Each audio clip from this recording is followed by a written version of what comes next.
a boat. Me. Yeah, Pop? Mr. Drysdale will be here directly to take a sailing on that yacht. I know. That's why I'm getting my critters used to riding on the water.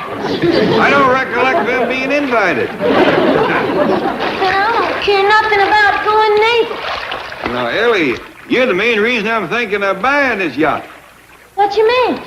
Well, according to Mr. Drysdale, here's a bunch of high-quality young fellas sails around on them boats. Oh, are you aiming to get me married off? Well, I wouldn't put it as blunt as that, but if the right fella come along, I ain't aiming to sick the dogs on him. Well, Jethro says I'm too old to get a man. Well, Jethro knows a heap of book learning, but when it comes to courting and romance, he's about as bright as a smokehouse at midnight. Who's that, Uncle Jed? Nobody. You get yourself into a nice, pretty dress.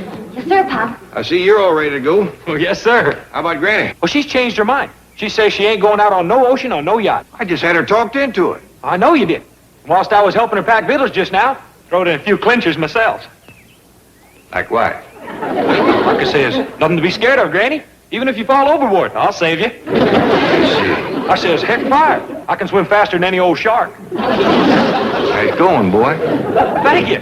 Then I says, even if the shark gets to you first, he's going to think twice before he goes to gnawing on a tough little old bony piece of meat like you. I bet that made her feel good. You thought so, wouldn't you? But it was just about then that she said she wasn't going.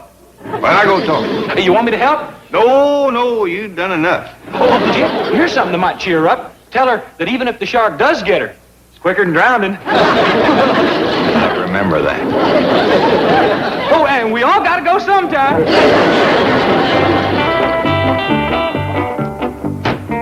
Ellie, you ain't going out on that boat, are you? Sure am, Granny. Well, what will you do if you fall off in the ocean? Well, I can swim. Ain't you ever heard of sharks? Of course I have. Well, what will you do if you meet up with one of them? Nothing I can do. Paul says I can't bring home no more critters. Foolishness. Foolishness, that's what it is. The whole family's gonna get et up.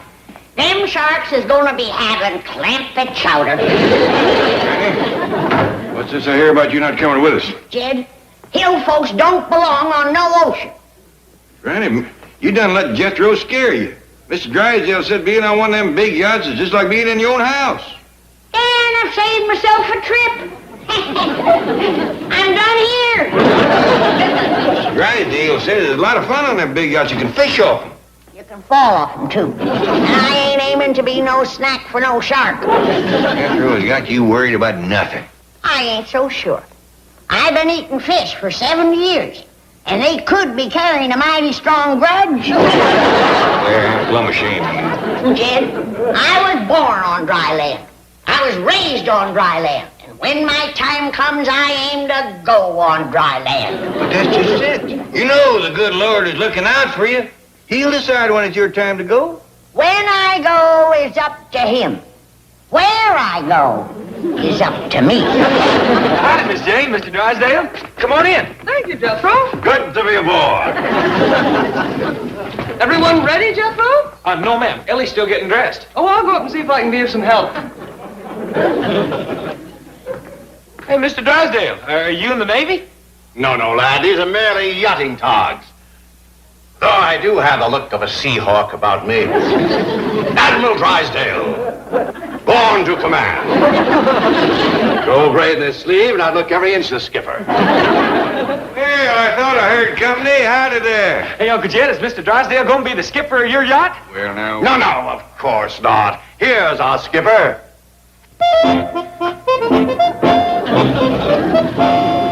Standing by for orders, sir. Mr. Drysdale, can Uncle Jed wear a fancy uniform like yours? My boy, your Uncle Jed can wear the fanciest uniform money can buy. Hot dog! Hey, Granny! Granny, you gotta change your mind about going to the ocean. I ain't changing nothing but my clothes. Oh, come on, Granny, please. I ain't setting foot out of this house. Hey, you don't have to. I'll tote you. Jethro, put your granny down. I can't. She's locked onto something. Granny, let go. I ain't letting go till he push me down. I can't put her down till she lets go. That ain't fair. 2 against 1. Now put her down. She'll get away. Leave go. See, now I gotta catch her again. Yourself scarce, boy. Go take a drive. Where to? Anywhere. Hey, can I get the uniform for you? Yeah, you do that. Hey, the fancy one? Sure. Now get it. Now listen to reason, Granny. There's nothing to be frightened of. Come on, Granny. Don't be a fraidy cat. You can coax, plead, and shame mouth me all you want. I ain't a budger. Why do you have to be so all-fired stubborn? Well, for one thing, I can't get my head out of here.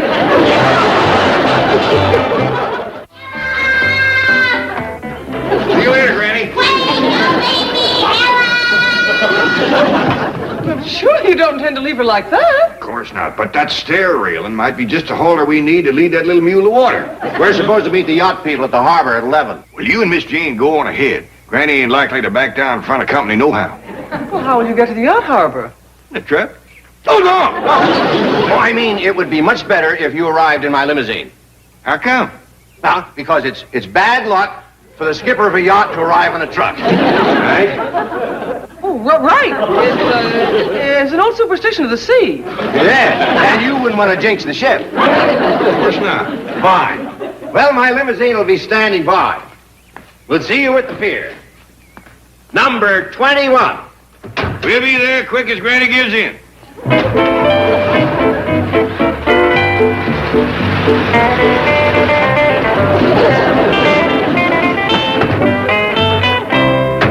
Uncle Jed, wait till you see the uniform I got for you. You're gonna make Mr. Drysdale look like a plucked chicken. How? Granny's got a head caught in the stair rail. Yeah, I know. She says if we'll get her loose, she'll go down the boat with us. It worked. Come on, you. Hey, Granny, how'd you get your head in there? Never mind that. Let's just get it out. I think it'll go through if I put my shoulder against it and shove. No, boy. Maybe it'll help if I butter her head. Never mind, Ellie. How about I turn her sideways and try yanking the rest of her through this way? I think the best plan would be to spread these bars a mite. All of them? No, just these two. Oh. That's a ticket. Fine and dandy. Here, Uncle Jed, put on your uniform. I believe I'll pass that. Oh, please, Uncle Jed. Yeah, come on, Paul. Well, all right. While I'm doing it, you call up to Drysdale, tell the chauffeur we's ready for the limousine. Limousine? According to Mr. Drysdale, showing up in one of them is good luck. Let's do it. He's gonna need all the luck we can get. Hey, can I drive it? Well, I reckon that'd save him a heap of trouble. I'll go fetch it. And leave the truck over to their house. Miss Drysdale might want to drive into Beverly Hills.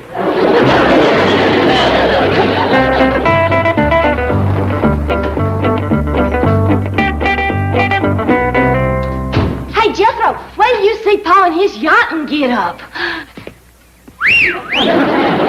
Yes, sir. I told you it was a doozy. Where'd you get this outfit, Jethro? Over to the movie studio. What you call the wardrobe department. Got a fancy for fishing and the like, ain't it? I reckon so. It's the only one they had in your size. Come on, Granny. I'm coming.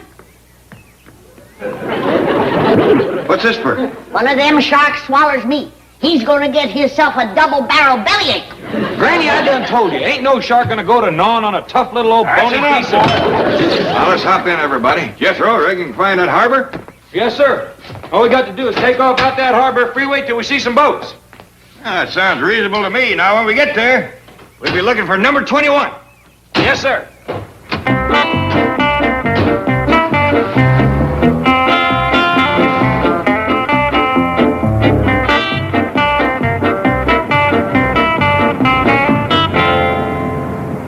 Yonder's a bunch of boats. Reckon it's one of them? Heck no. They's too little. According to Mr. Drysdale, them yachts as big as houses.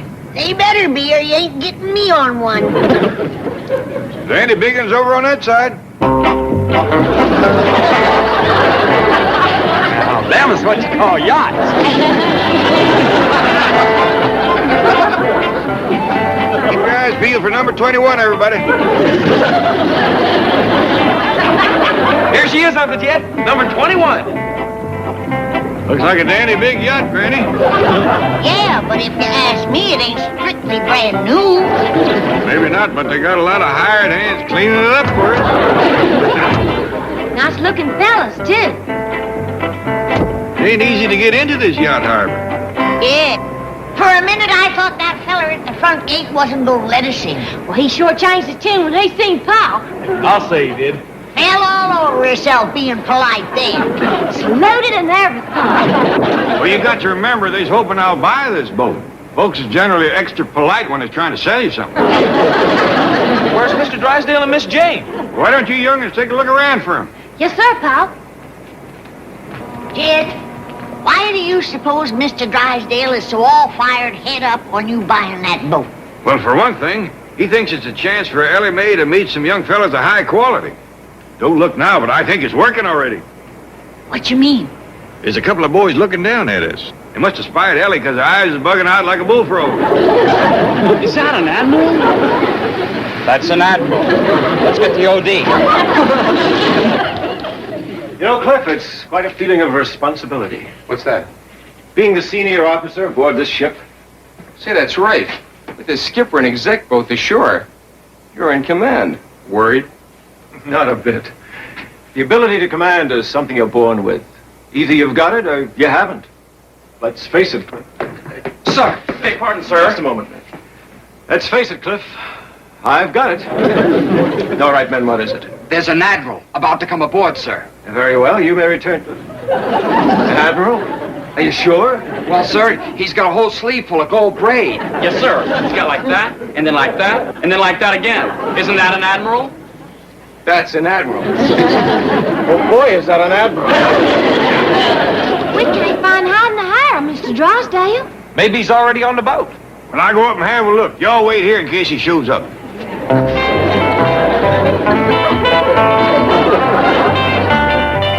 Tell communications to locate the skipper. Alert the crew. Find someone to pipe the admiral aboard. Get 6 men for side boys. Get everything shaped up for inspection. Never mind that. Move!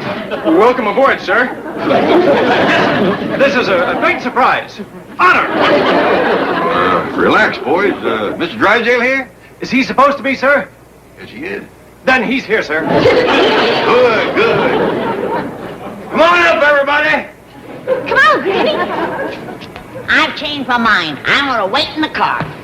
And get round,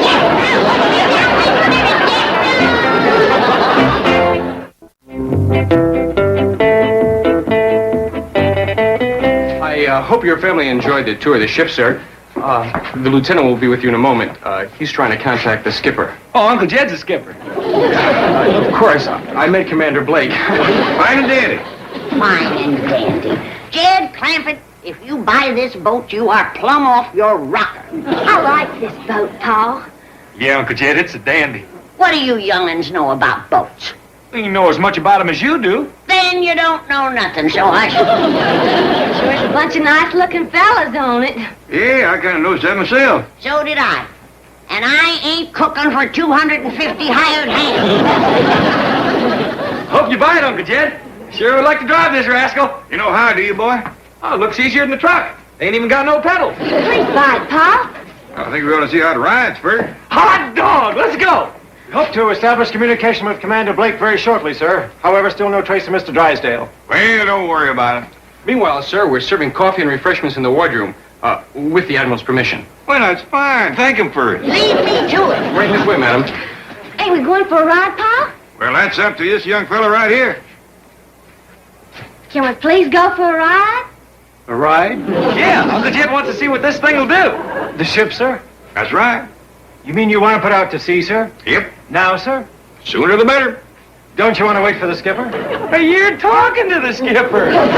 Oh, yes, sir. Beg pardon, sir. Your orders will be carried out immediately. Thank you. Now let's go have some of that coffee.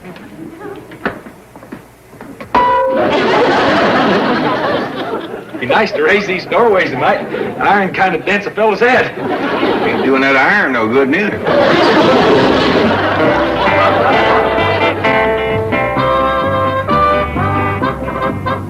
Chief, it's aimless to keep driving around like this. We've covered the entire harbor area. From the land, but not from the sea. I don't follow you. Well, maybe the Clampetts got to the wrong pier and aboard the wrong yacht. All the really big ones are anchored out in the channel. Suppose that is a possibility. Pull over there where it says speedboats to hire.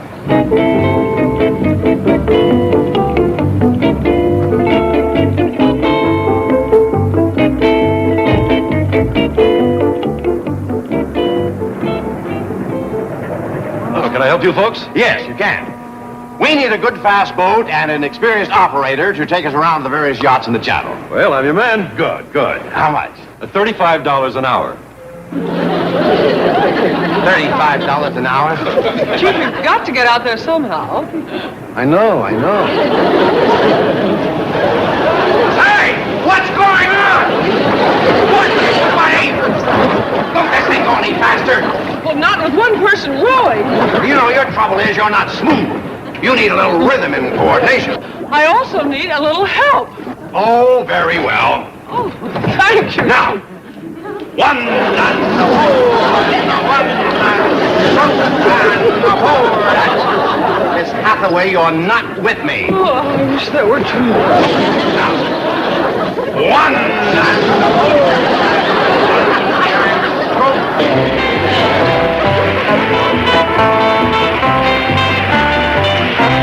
Hey, Uncle Jed, can I drive now? Oh, it's all right with me, but you'd best ask the fella at the steering wheel there. Thank you. Uncle Jed says I can drive for a spell if it's all right with you.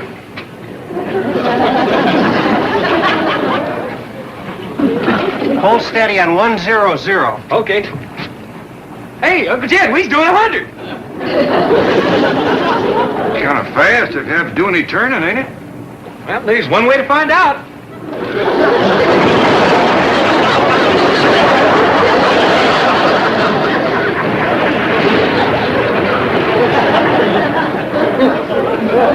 That was a very hazardous maneuver. Thank you. Can I drive some more now? Well, let's let the helmsman take the wheel for a while, huh? Okay. I'll work these levers.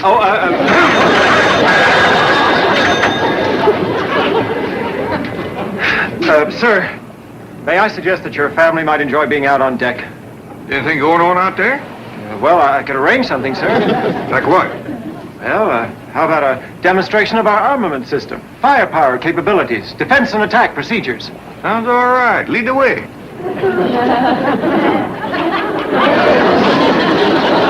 Well, Miss Hathaway, you're certainly making a mess of this.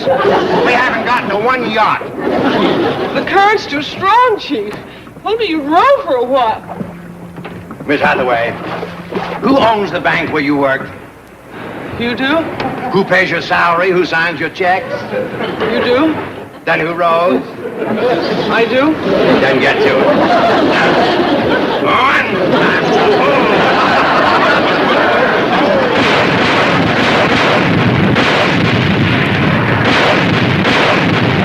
Hey, Uncle Jed, you just gotta buy this boat. Why, you and me could do some tall hunting and fishing on this rascal. Look at them explosions throw that water in the air.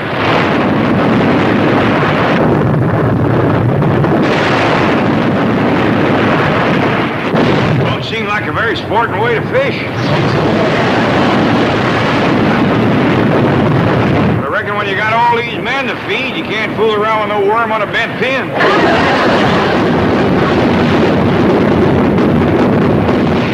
What are they shooting at? High-flying birds, I reckon. I wouldn't want to have to cook them when they get done with them.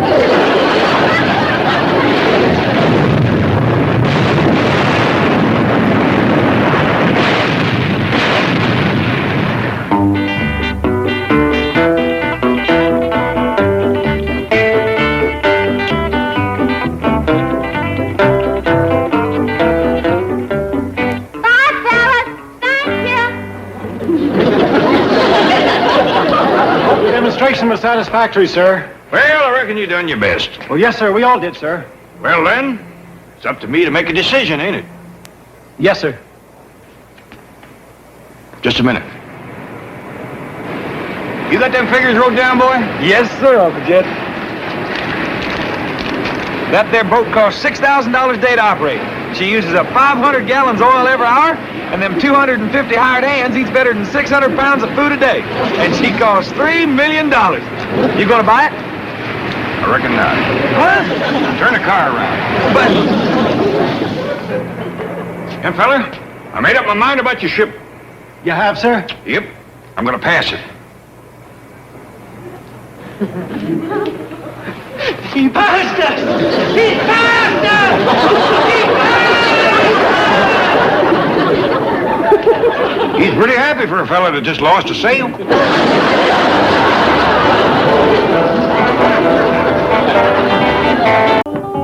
What's all the commotion? Well, Jethro's looking for us. Went tearing off through the parlor. Want me to go catch him? No, you might as well let him make the circle through the kitchen. He'll be back. Uncle Jed! Granny! Ellie Mae! Uncle Jed! Granny! Ellie Mae! Uncle Jed! I hear Jethro calling. Yes, Granny. He's circling through the house looking for us. Best clear the doorway, Granny. He'll come tearing through there any minute. No, he won't. I just scrubbed the library floor and locked the door so nobody could track us. Uncle Jed! Listen, greatest news for you. I'm gonna be on Jethro, you just busted through a door. I did? I wondered what that noise was. Let me tell you about the news. I finally decided on my life's calling. Again? This time it's for sure. I mean, this job is a natural. Well, what is it? I'm going to be a 5-star general. General? 5-star general. That's the highest there is. I thought you had your heart set on being a double-note spy. Not no more. Why, everybody and their dog is took up spying. But there's only one or maybe 2 5-star generals in the whole country. You think you can be one, huh? Well, Uncle Jed, I'm cut out for it. Well, I got everything it takes. Leadership ability, a cool, alert mind, and unusual intelligence. Jed, this is all that is worth saving of that door. The rest is just kindling. Yeah, Jethro's kind of wrought up. He just stumbled onto his last calling again. What is it this time? I'm going to be a general in the army. Not ours, I hope. Found some more, Granny. Here, boy. Fill the door around this stuff. I can't right now, Granny. Got to commence packing for West Point. West Point? What's that? Well, that's where you learn to be a general. It's what you call a military school. Are you aiming to spend the rest of your life in school? You done graduated from the 6th grade. But at West Point, you learn soldiering, too. Sound like the boy's been studying up on the place. Whereabouts is this West Point? Well, I don't know. Well, how do you expect to find it? Well, I don't know that either. Well, even if you do find it, how do you know they'll take you in? Because like I told you, I got everything they's looking for. Leadership ability, a cool, alert mind, and unusual intelligence. Yeah. Yeah. Just so we can write your ma, maybe we better find out a little more about this West Point. Well, maybe Mr. Drysdale can help us. Likely he could. Let's go see him. Oh, can I go to West Point, too? Ellie Mae, West Point is full of soldiers. Well, Pa, can I go to West Point, too? Forget it, Ellie. What a bunch of soldiers going to want with a girl around? I just gotta have a talk with that boy.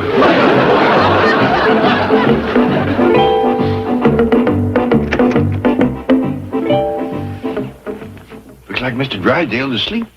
no, he's just relaxing. After lunch, he likes to put a soothing pack on his eyes.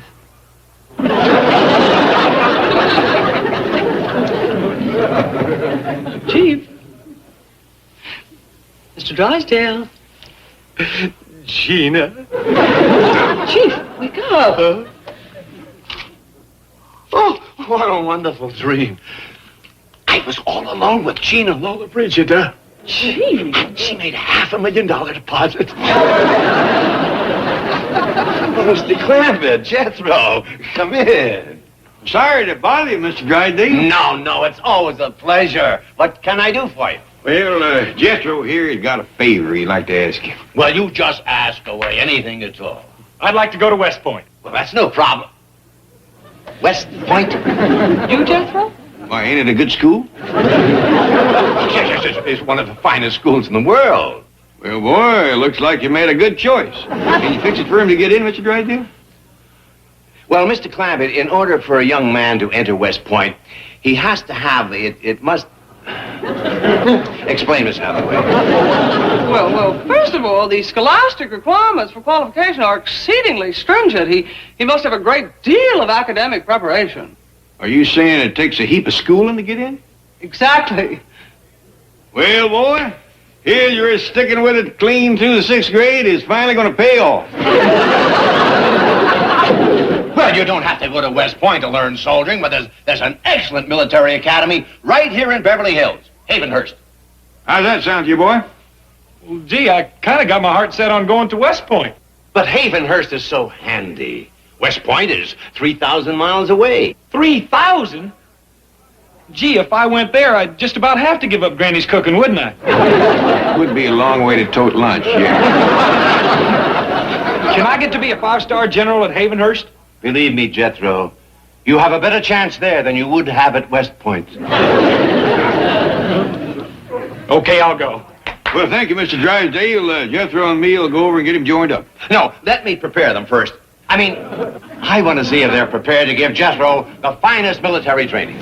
Shucks, it don't have to be so fine. Just so long as I can get to be a 5-star general. Well, let me take care of everything, and I'll keep in touch with you. Well, thank you kindly. Bye, Miss Jean. Bye. Bye. Well, Granny, looks like this boy's going to be back in school real soon now. Military school. Mr. Drysdale's getting me in. It's right here in Beverly Hills. I can eat at home.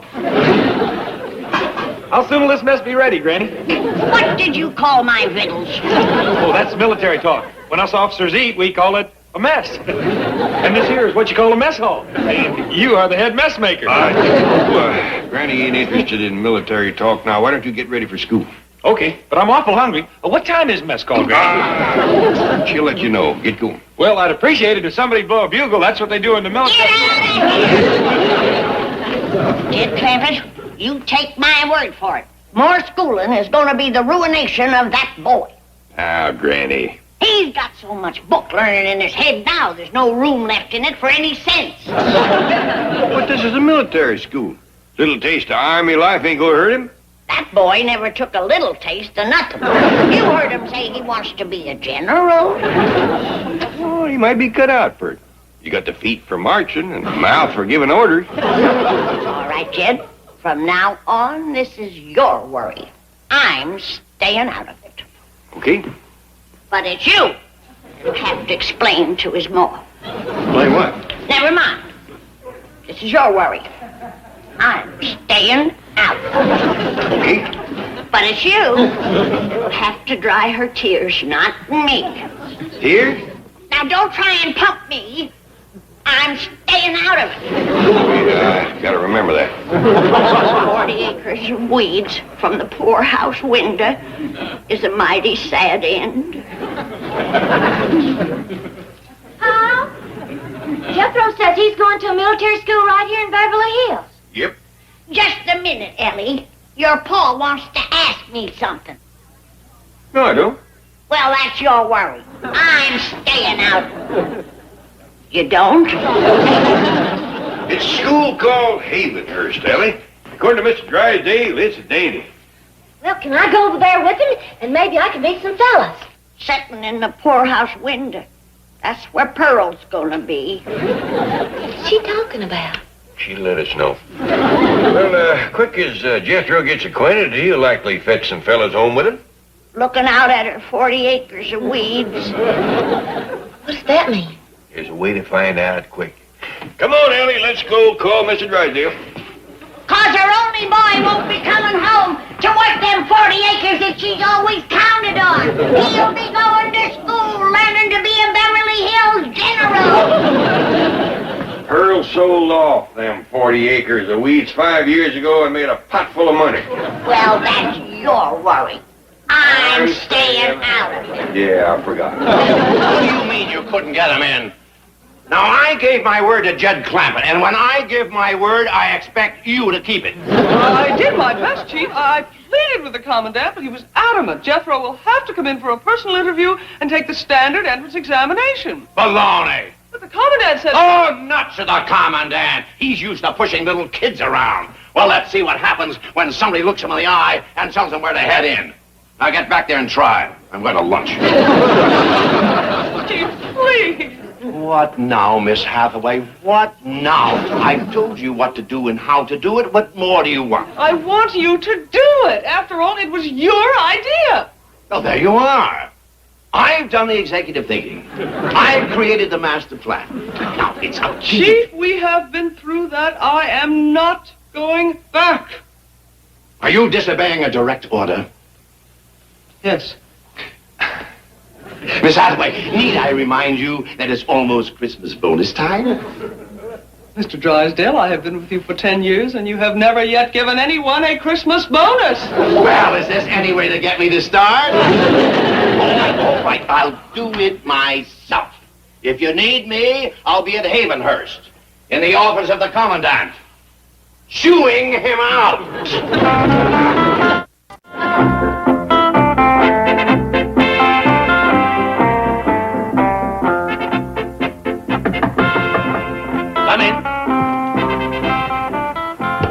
Captain Harry Hogan reporting his orders, sir. At ease, Captain Hogan. Now then, as you know, in the forthcoming tactical field exercises, Havenhurst will be opposing Lexington Academy. Yes, sir. We will be the Blue Army, they will be the Red Army. Yes, sir. Captain Hogan, I have chosen you to take personal command of the first squad, which will spearhead our defense of Beverly Hills. Thank you, sir. You deserve it. Your grades have been outstanding. Now then, step around here and we'll discuss tactics. Yes, sir. Now, the Red Army, Lexington, will be coming in through Franklin Canyon and will launch their simulated attack in this sector. Now, we will have to find a suitable defense perimeter somewhere around here. Let me get another map, and I can give you the grid coordinates. Yes, sir.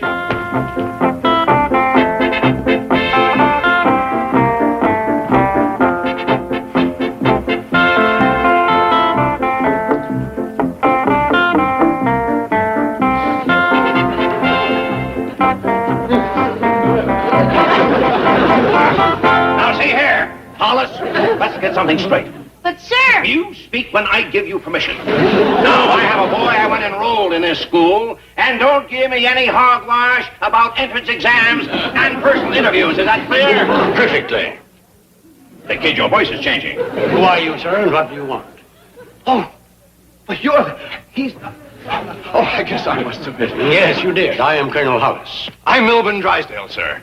Any matters involving enrollment must come through me. Well, couldn't I talk to him? He seems very confident. What? Well, I know how busy you are, sir, running this fine school. I believe I heard you say that our entrance requirements were hogwash. Oh, no, sir. I was just joking with the little nipper. Oh, he's a fine lad. The boy you mentioned must come in for a personal interview and take an entrance examination. Oh, yes, sir. He's a fine lad, too. Oh, you'll like him, sir. How old is he? Well, he's kind of big for his age. Nice, tall, husky boy. Been to elementary school. Oh, what is he, 9, 10? Oh, no, he's not that tall. Maybe you'd like to take my word about him. Just go ahead and enroll him. Bring him in. Yes, sir. Thank you, sir. Hi, Miss Jane. Heard the news? Mr. Drysdale's getting me into the Havenhurst Military Academy. Here you are, Jethro. Use my office to change your clothes. Yes, sir. Yes, sir. Well, congratulations, Chief. How did you do it? Easy. The minute I walked into the commandant's office, I took charge. I didn't let him bluff me like he did you.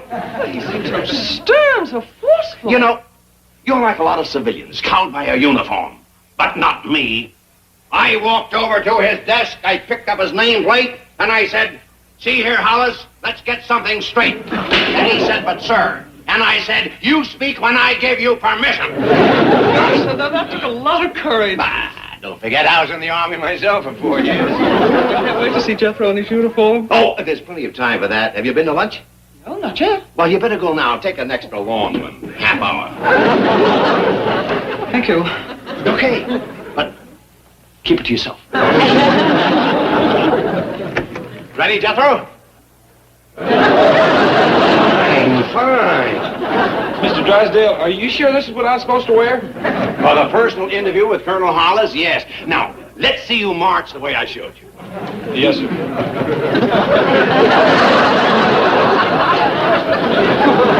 That's it. Excellent. All right, let's go.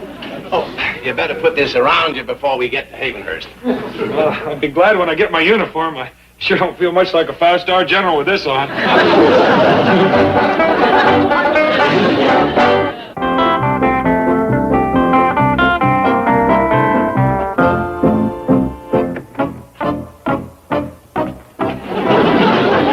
All right, Jethro, you can straighten up now. Thank you. My knees is killing me. Mr. Drysdale, I'd like to see you alone. I didn't know he was that big. Oh, he sure fooled me. If you will, please. Gee, I was embarrassed when I saw him wearing that outfit. But you know how it is. Some parents try to keep their children from growing up. Someone should tell his they lost. Well, obviously he doesn't fit the Havenhurst image. Well, he could get used to marching like this. Well, how did he do in the entrance exam? We didn't get that far. During the interview, it came out that his uncle's estate is located right here on this high ground overlooking Franklin Canyon.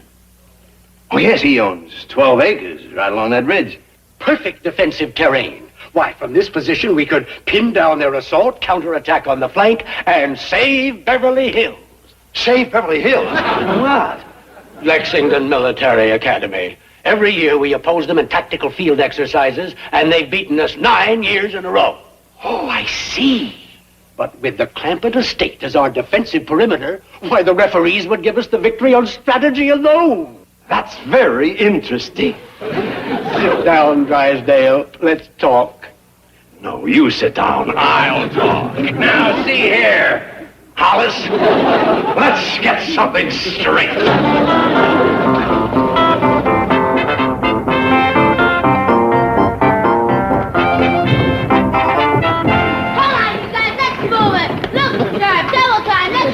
Come on, let's move it. Look sharp, double time, let's go. Come on, you guys, look sharp. Come on, 40, shape up. Turn, jump. What'd he say? Quiet in the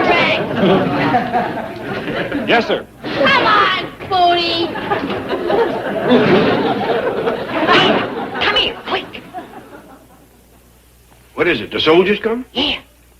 Take a look at the size of them. They's a bunch of runts. 40! I said shoulder arms. Well, I'm getting there. Well, Jethro would make 3 of any one of them. Yeah. The Army must be awful hard up to take them that size. Hey!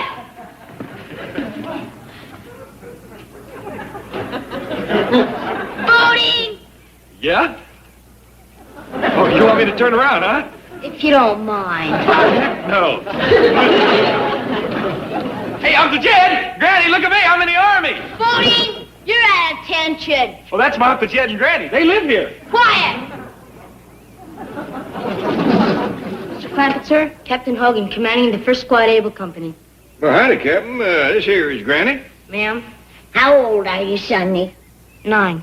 9. Well, almost. Has Colonel Hollis arrived, sir? No, you're the first ones to get here. Then I'll take charge and deploy my men along the defense perimeter. We're expecting the offensive to begin at exactly 1500 hours. Poor little fella. Ain't even old enough to tell time.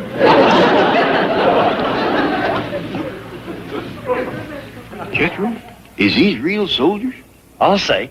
He's going to defend Beverly Hills against the Red Army. The dickens you say? Mr. Clampett, sir, I must ask you not to converse with my troops. Well, I'm sorry, Captain, but my nephew here just told me that the Red Army is coming. That's right, sir. All civilians will please stay out of the battle area. Look. Hey! Well, excuse me, Captain, but is this all the Army you got? No, sir. 2 more squads on the way. Port! Arms! Well, excuse me again, Captain, but is the fellers in them other 2 squads any older? No, sir. This is the senior squad. We're spearheading the defense. Double time! Hut! Hey, something else? Hey, wait for me! Granny, I don't know how much of that you heard, but Beverly Hills is in a heap of trouble. Good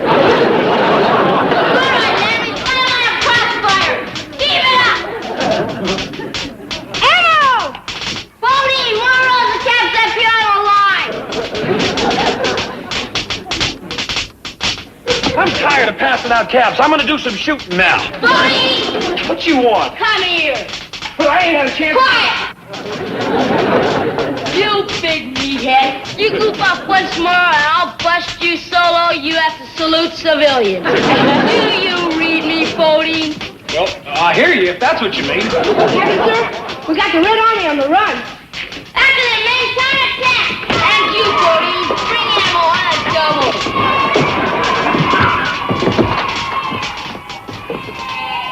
How's it going, Jethro? We got the whole Red Army on the run. Here, Uncle Jed, take my gun. I got to pass out ammo to the troops.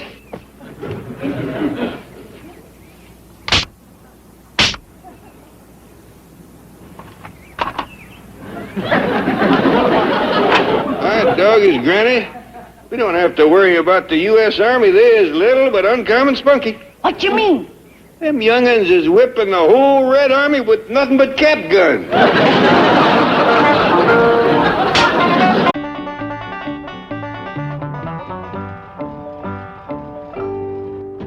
Home, sweet home. We's much obliged to you folks. Not at all.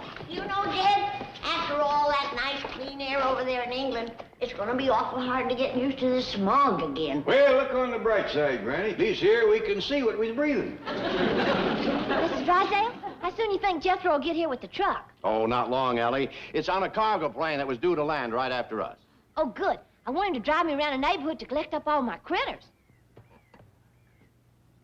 Oh, wait a minute, Mr. Clampett. Don't you try to carry all those bags. Oh, that's all right. They ain't heavy. Nonsense. Give him a hand, Miss Hathaway. Be it ever so humble, there's no place like home.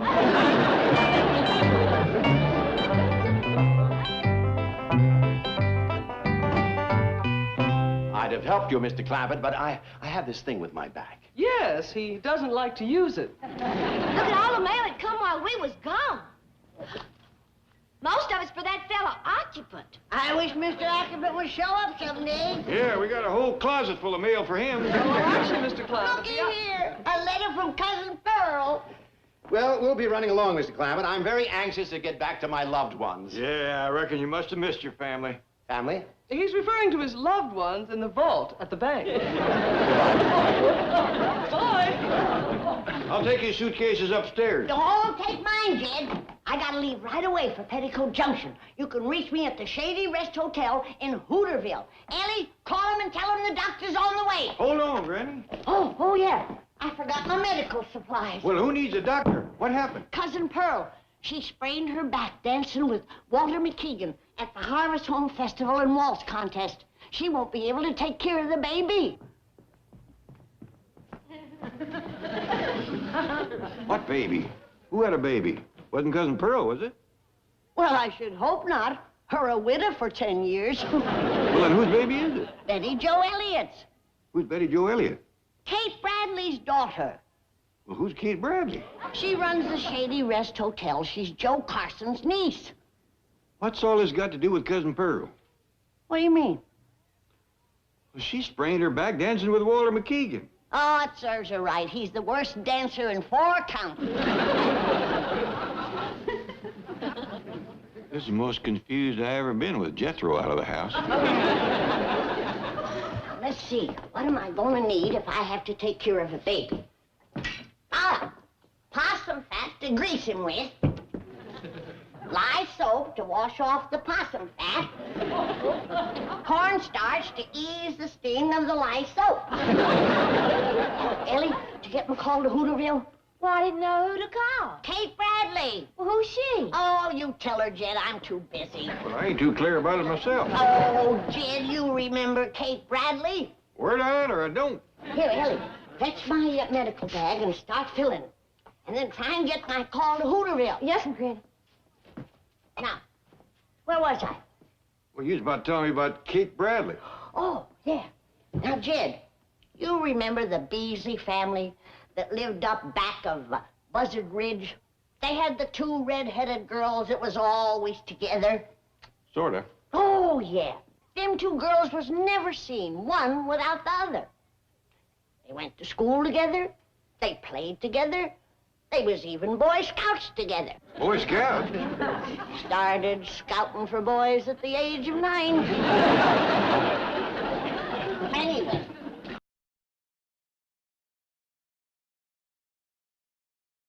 Same fella. A shoehorn salesman from Eureka Springs. Now, Emma, she was the oldest. She was skinny as a rail. She had warts, a long nose, waggly teeth. But she vowed that she was going to get him. Well, darned if he didn't run off with her sister, the homely one. Emma grieved for years. Finally took an overdose of snuff and sneezed herself to death. Ugly way to go, Jed. Granny, what's all this got to do with Kate Bradley? Who? Kate Bradley. She runs the Shady Rest Hotel. Her daughter had a baby, and you're going to take care of it. Oh, yeah. Is it a boy or a girl? I don't know. You got the letter. I got the truck, Uncle Jed. Hey, Granny, how soon do we eat? Never mind that. You gotta drive me to the Shady Rest Hotel. I'm gonna take care of a baby. Who had a baby? Betty Jo Elliott. Who's Betty Jo Elliott? Kate Bradley's daughter. Well, who's...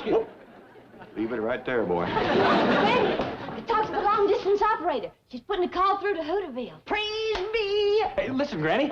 I just found out that it's 8 hours later in England than it is here. So? I'm 8 hours behind in my eating. Oh, don't bother me. I got an emergency long-distance call. Hey, but Granny, I'm starving. I'm desperate. I can't wait. Let Ellie cook you something.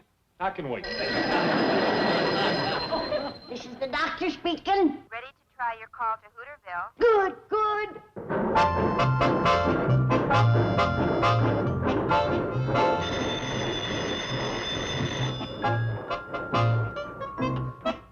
Drucker store. What's that, Sarah? Hey, Joe, somebody calling all the way from Beverly Hills. Probably Conrad Hilton wanted to buy the Shady Rest. Let me hear. Just a minute. Hello? No, ma'am, this ain't the Shady Rest. They ain't got a phone. Well, how do I get in touch with Kate Bradley? Well, Kate's out of town, but Uncle Joe's here. This is Joseph Carson, president and general manager of the Shady Rest Hotel chain, limited and incorporated. This you, Connie? No, this is Daisy. Dr. Daisy Moses. How's Betty Jo's baby? Well, I don't know. It's still in the hospital. Oh, the poor little thing must be awful sick. They've taken her to the hospital. Well, don't give up hope. The world's greatest baby specialist is on the way. Granny, that's a powerful claim. World's greatest baby specialist. Well, didn't I take care of Jethro here when he was a baby? And look how he turned out. Well, you can't win them all. Get out of here! You're driving me to Hooterville! On an empty stomach? Now on the truck, I'll get going. But, Granny, I'm starving. This is a matter of medical emergency, a case of life or death. So's this. If I don't eat, I'll die. You can eat when you get to Hooterville. Oh, where's Hooterville? How do we get there? You know how to get there, Jed? I never heard of the place before today. Maybe you'd best call back and get the directions. Yeah. Don't you snarl at me. That was my stomach growling. You gotta get your mind off of victuals. Now, you want to dial the phone? Dial it, put mustard on it, and I'll eat it. Get the truck ready.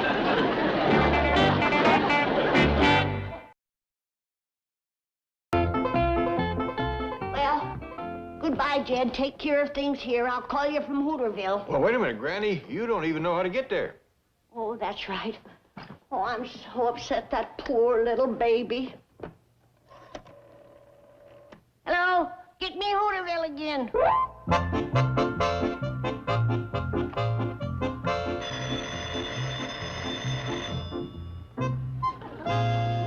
Drucker store. Oh, hi, Sarah. Beverly Hills again? Hello? Tell me quick, how do I get to Hooterville? Well, ma'am, that all depends. Well, how did you get there? I was born here. Too late for that. Is there another way? Well, like I say, it all depends. Are you driving? Jethro is. Hang on, I'll fetch him. What's going on? It's that woman baby doctor from Beverly Hills. Somebody's playing a joke on us. It's probably that bunch over at the barber shop. You think so? Of course.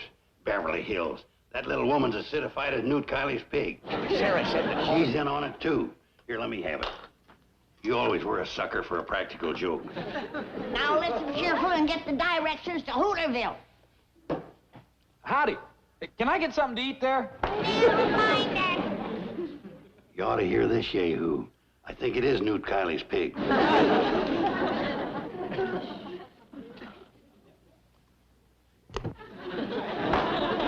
for writing, not eating.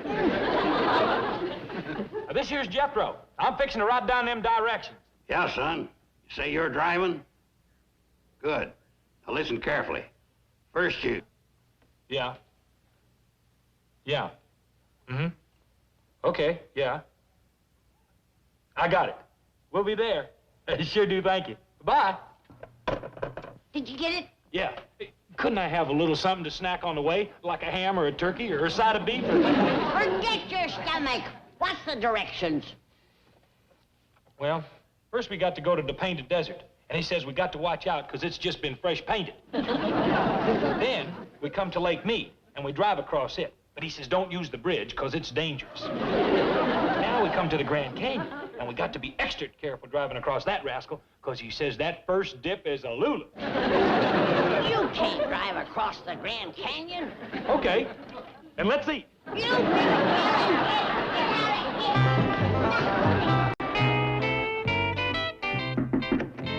Excuse me, Chief. Would it be possible for me to have a few days off? You see, Miss Hathaway, you don't have to ask me a question like that. Now then, how long have you been with me? 11 years. Then you know the answer. It's no. Very well. I'll tell Mr. Clampett. Mr. Clampett! What's he got to do with it? Well, he's the one who asked me if I could get a few days off. You see, Granny's going away, and they needed someone to help out. Why didn't you say it was for Mr. Clampett? I took the liberty of checking available personnel, and I found you a most efficient secretary. Attractive? Definitely. That blonde with the great build? Yes, I'd say he's built beautifully. He? And his typing in shorthand. I get it. Where's Granny leaving? Where's she going? Well, as I understand it, she's going to a town called Hooterville to take care of Betty Jo Elliott's baby. Who's Betty Jo Elliott? She's Kate Bradley's daughter. Who is Kate Bradley? I made the mistake of asking Granny that same question. Would you care to hear the saga of the Beasley family who live behind Buzzard Ridge? Not unless there's money in it. Then I'll be on my way. You may reach me at the Clampetts. Ellie, honey, what you doing? Boiling some grits. Oh, Ellie, you don't have to do no cooking. Miss Jane's coming over. Oh, these grits is from our feathered critters. See? Oh, rock grit. Yes, sir. They need 'em for their gizzards. What you boiling for? To get the tar out. Quick as it boils to the top, I'll skim it off. I believe to protect them critters, I'd get them out of the kitchen. Oh, that's right. Granny still ain't left. No, it ain't Granny they got to fear. It's Jethro. He still ain't at it. You think y'all get 'em out? Speaking of Jethro, Granny's looking high and low for him. I'll go check the root cellar. Hey, Ellie. Hey, what's that on the stove? Grits from our critters. Critters? How do you like that? Everybody eats except me. Sure do smell good. Look at that nice black gravy. She must have thrown in some molasses. Go the heck with them critters. I says human beings comes first.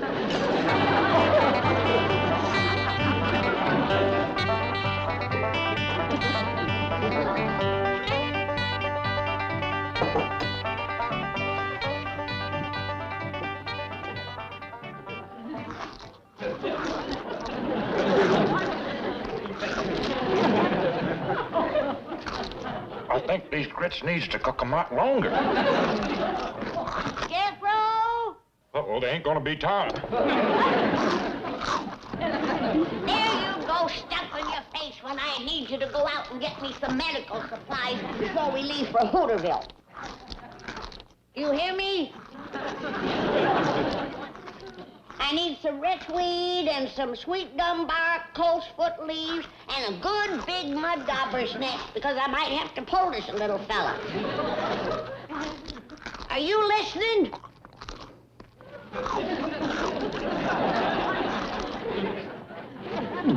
What you eating? Well, grits and blackstrap molasses.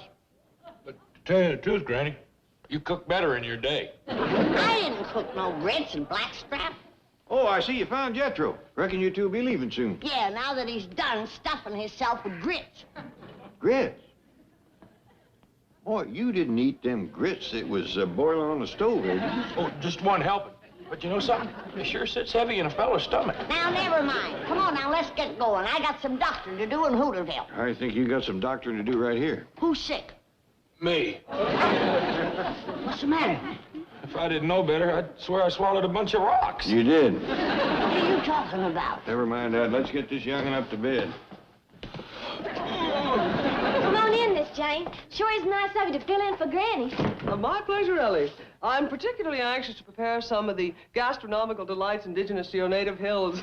Well, I sure hope you have some time to do some cooking, too. I'm preparing collard greens and ham hocks, fatback and black-eyed peas. Oh, don't forget grits. They's Jethro's favorite. Excellent. What's the matter with Jethro? He's feeling a mite rocky. Oh, cheer up, dear boy. I'm going to fix you a huge pot of grits. Miss Jane, you could have gone all day without saying that. He got sick stuffing himself on the grits Ellie was boiling. Jethro, you big dumb nut! I was boiling rocks. Yeah? Well, them still the best things you ever cooked. Leave him be. Granny, do you think you can help him? Miss Jane, these is the tender healing hands of a physician and surgeon. I'll cure Jethro if I have to find a big rooster and perform a gizzard transplant. Where you going, boy? I gotta get away from them tender healing hands.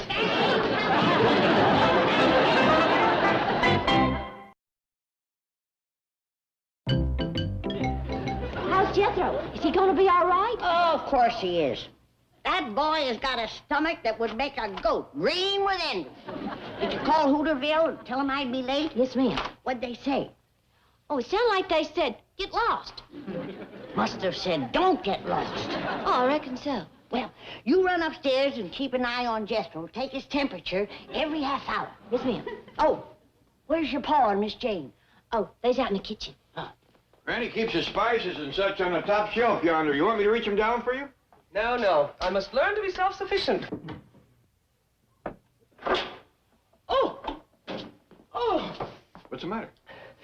It's my sacroiliac. It goes out of me occasionally. Well, I'll run fetch Granny. No, please. She might want to perform a spine transplant. How can I help you? Well, just let me ease my weight back while you support me. Sure you don't want me to fetch Granny? Please promise you won't breathe a word of this to her. All right. This'll ease up. I hope I'm not too heavy. Oh, shucks, no, Miss Jane. I could hold you like this all day. What's going on here? Nothing, Granny. We're just talking. Yeah, we're just standing here trying to decide what to have for supper. How's Jethro? He's all right. Well, then I guess you'll be starting for Hooterville. Yeah, I'm leaving right away. Have a good trip. Yeah, see you when you get back. Yeah. Uh-huh. Well, bye. Bye. Bye. Uh-huh. Bye. Bye. She gone? Yeah. I hope she didn't suspect anything. Oh, no, she's got a lot on her mind.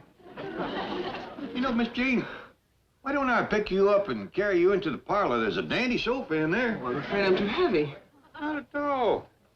Oh, you're so strong. Shucks, Miss Jane, holding a young girl in my arms makes me feel young myself. Oh.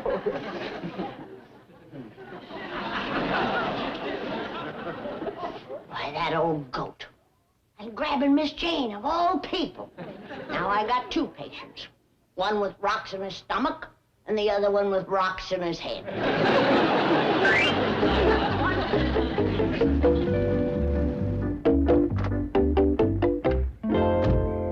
Oh, thank you for coming, Mr. Drysdale. I just got to share my terrible burden with someone. Well, what is it?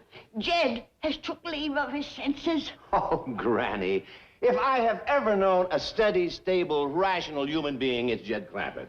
Whatever made you think such a thing? He has fell head over heels in love with your secretary, Miss Jane. The man is stark raving mad.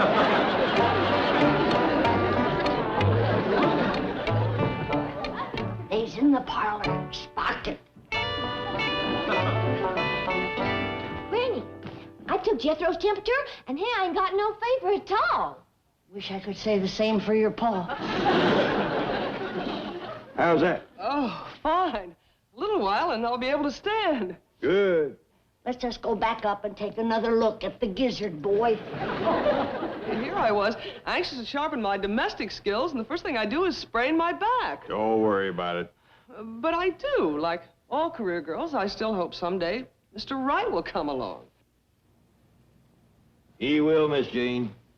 Don't you worry. Fine wife I'll make. You make a dandy wife. Oh. Ready for the big step? Ready.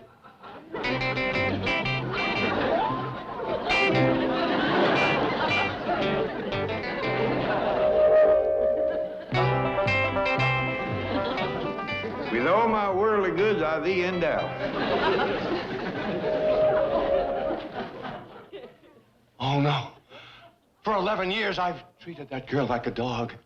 Now she's going to control that 80 million. How you feeling, Miss Jane? Just marvelous. Ready to start running the house. No, wait! Please, Miss Hathaway, come back to the bank. I need you. Why, Mr. Drysdale. But, Chief, you Don't call me Chief. We're pals, buddies, equals in every way. Oh, I'm going to give you a big raise. You can have my office and your own private secretary. I don't know what to say. Oh, say yes! Say yes! I need you! I think you'd best go with him, Miss Jane. This man is desperate.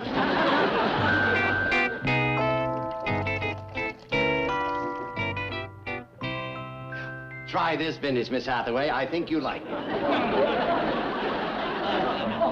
Is it satisfactory? Oh, yes. Oh, I'm so pleased. I've heard of coffee breaks before, but a champagne break? It's no more than you deserve. Oh, try the caviar. Isn't this a $50 an ounce caviar you kept locked in the vault? Let's not think of money. Enjoy. I had these fabulous jewels. Didn't they belong to your wife? Not any longer. Oh, that must be your private secretary. Oh. Come in. Ready to take dictation, Miss Hathaway. I'll get it. You two young people just eat, drink, and be merry. Miss Hathaway's office. That you, Mr. Drysdale? Well, I thought you'd be pleased to know that Jethro is fine again, and we's all fixing to drive Granny to the station to see her off for Petticoat Junction. By the way, we sure got a chuckle about what you and Granny thought was going on. What do you mean? Well, Granny told me that you and her got the idea Miss Jane and me was gonna get hitched. And you ain't? Isn't Orange? Chucks, no. She's a fine young woman, but there ain't nothing twixt us. Come on, Jed. We'll miss the train to Hooterville. Talk to you later. Bye.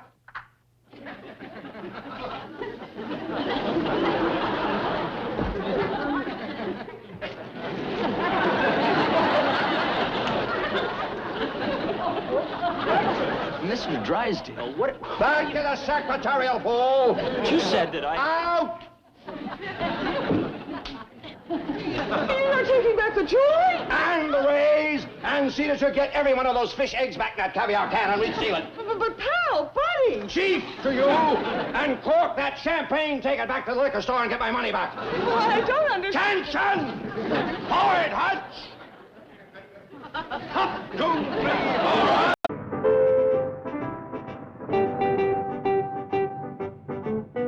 There it is, son. Well, would you look at that? You done inherited yourself a mess of castle, Paul. It's gonna take a mess of mopping to keep it clean, Jed. Must be 10 acres of floors to scrub. You are the royal Granny. You can command oath to do that work. Okay, you're it. I'm a knight. I got to gird my loins and go to rescuing damsels. Me too. Hell, it may. You... Now, youngin, I reckon we all got to pitch in on the chores. Granny's going to be busy doctoring Cousin Marcus. But, sire, that castle's likely swarming with Saxon dogs. Oh? Yeah, that's what us ruling class calls servants.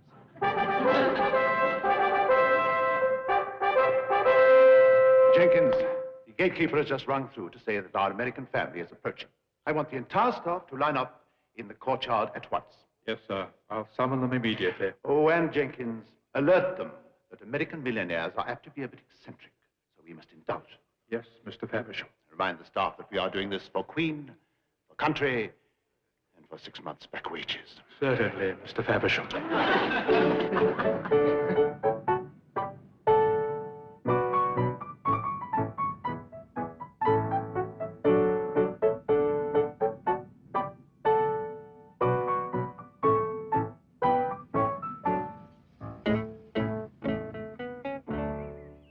What do you think, Granny? It'll look much better after we've whitewashed it. Whitewashed it? Jethro, you help Mr. Bradshaw with the bag. Can't I get you two wheat benders to understand? We don't got to do no more work. We got oafs and naifs and serfs for that. They do everything, Jethro? Of course. If they don't, we flog them. Hush that kind of talk, boy. But royal folks is always flogging serfs.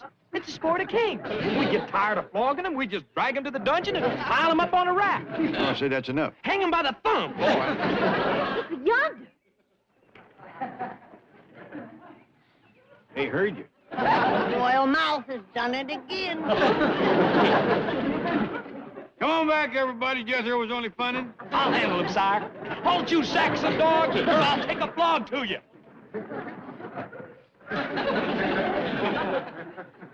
See how they come to heel when a royal talk? All right, let's see what we got here. How many is oafs? All oafs take one step forward. How about serfs? Any serfs in the crowd? Knaves? Churls? Louts? Is anybody here a swineherd? Having trouble, boy? Yeah, they won't talk. They snickering a good bit. I reckon I better send for the royal flogger. I beg your pardon, sir. How long since this dog's been flogged? They've never been flogged. See, I told you. Spare the flog and spoil the oath. I take it you are Mr. Clampett. Yes, sir. Jed Clampett. This here is Jethro, and women folks there is Granny and Ellie Mae. Hey, Ellie, Granny, come on over and meet the royal flogger. No, sir. I am Major Domo of the castle. Oh, pleased to meet you, Mr. Domo. Or would you rather I called you Major? Yes, sir, you don't quite understand. Domo is short for domicile. Oh, Granny, Ellie Mae, shake hands with Mr. Domicile. Faversham. Faversham to you two. Same here, Mr. Domicile. He shortened it to Domo. I reckon we ought to call him Major. Major will do nicely. All right, well, I got to get busy and go tonight. Come on, Ellie, you can help me with my armor. Oh, say, Major, is there any limit on dragons? You are at liberty to slay as many as you can find. Dog, we's going to have dragon joust tonight. You're quite a jokester. When it comes to eating, Jethro, don't joke. You haven't met the staff, have you? Faversham, everybody. Faversham. Nice-looking folks. Yes, well, at the present moment, sir, they're only at about half strength. Oh, well, let's not keep standing on their feet. On the castle, sit down, everybody. I'll tonic you later. Granny will have them up to snuff in no time. She's a fine doctor. Oh, Jed, I almost forgot. I'm here as a doctor, your cousin. Oh, kind of slipped my mind, too. I'll fetch your bag. How is Cousin Marcus? Are you by any chance referring to the late Marquis? Yeah, but I think you folks ought to stop calling him that. He can't help it if he's late. Poor man, laying up there sick and no doctor. But I'll cure him. I'm afraid you're too late. What you mean? He was taken by general peritonitis last month. Oh. Well, I'll tell Jed. Then it's all right if I leave for London, sir. Sure, sure. I'm glad to hear Mr. Drysdale coming in. Here's your bag. Jed, I'm too late to help your cousin Marcus. What you mean? They brung in an army doctor, General Peritonitis. Probably a friend of the Major. Well, I'm going to look in on him anyway. I don't trust them army doctors. They're too fast with the saw.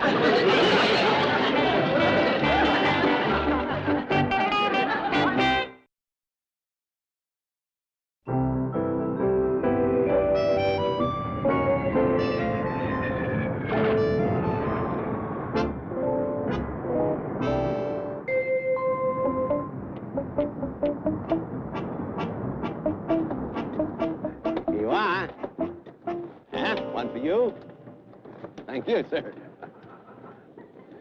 Welcome to England, Mr. Drysdale. I'm Cedric Giles Evans. Oh, well, how did you know me? I've been watching you hand out your bank calendars. Oh, yes. Makes it a business trip, you know. Deductible. Here, have one. Oh, thank you. I thought your secretary, Miss Hathaway, was coming along. Well, she chickened out at the last minute. She refused to be seen in the outfit I bought her to wear around London. Said she'd be embarrassed. Miniskirt, eh? No, a sandwich sign. Oh, it would have been great for your tourist trade. It said, spend your money freely, Yank. Borrow more at the Commerce Bank. Pity she backed out. I brought it along.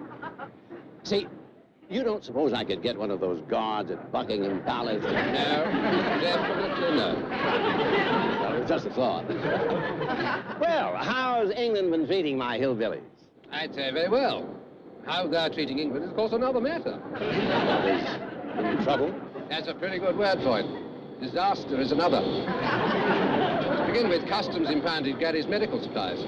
Don't tell me she's been trying to practice medicine here in England. The first patient is the late Marquis. But he's dead. Quite. However, we haven't been able to communicate that fact to Granny.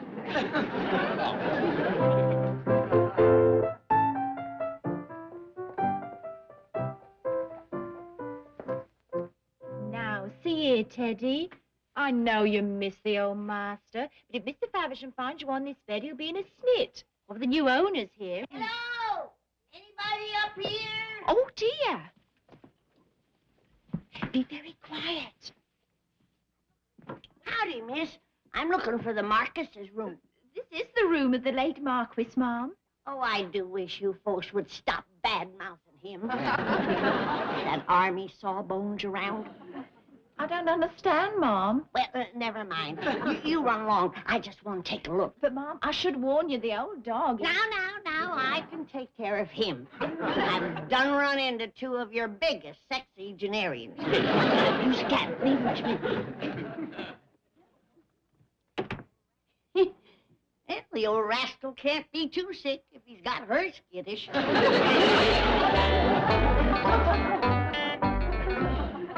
Cousin Marcus, I'm Jed's kin from across the water. I've come to help doctor you. How does that set with you? Now, none of that. You got to think of me as a doctor, not as a beautiful woman. All right. We ain't gonna open the drapes. It'll just give you high blood. From your breathing, I best check your pulse. Now, give me your hand. But don't get grabby now.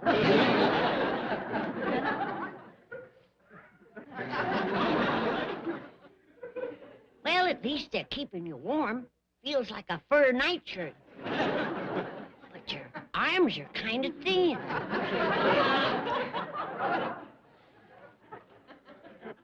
And them nails needs trimming something off. Let's see if you got a fever.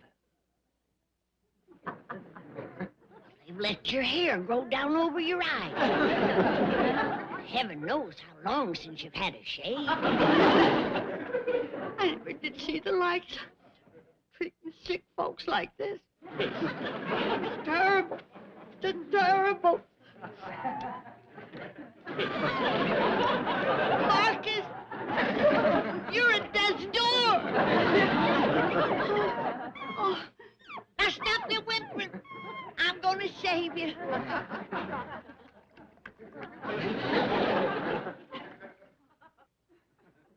Poor devil is so grateful. He licked my hand.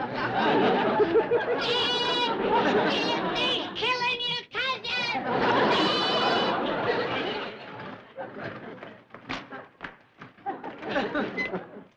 How do we look, Ellie? Well, if you was smoking, you'd look like a pot-bellied stuff. Why don't you go to assassin all night? This here armor makes me invincible. What you mean? It means you can't hurt me. Hey, go ahead and hit me, I'll show you.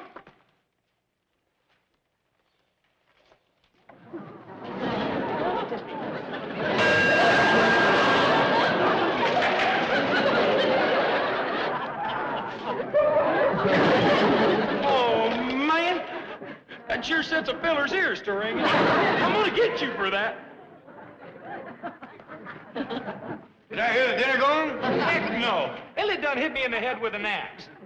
You should have waited till the boy had his iron hat on. Well, he did have it on.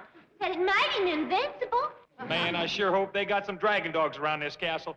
The way my ears is ringing, I'll never hear that rascal coming. Oh, can I go dragon hunting with Jethro? Yeah, let her come. I'll use her for bait. You won't? I will, too. Well, I will, too. No, I got other plans for Ellie. According to Mr. Drysdale, there is English gentleman coming to call. That ain't the way it's done around the castle. She got to be a damsel in distress before they come. What you mean? She gets up on the tower in her damsel dress and commences bellowing, "Help, save me." Then all the knights that's out questing comes galloping up to rescue her. Well, she picks the one she likes, and they get trothed and live happy ever after. As the dumb old damsel clouts them in the head with an axe. Put on your damsel dress and practice bellowing. Yes, sir, pal.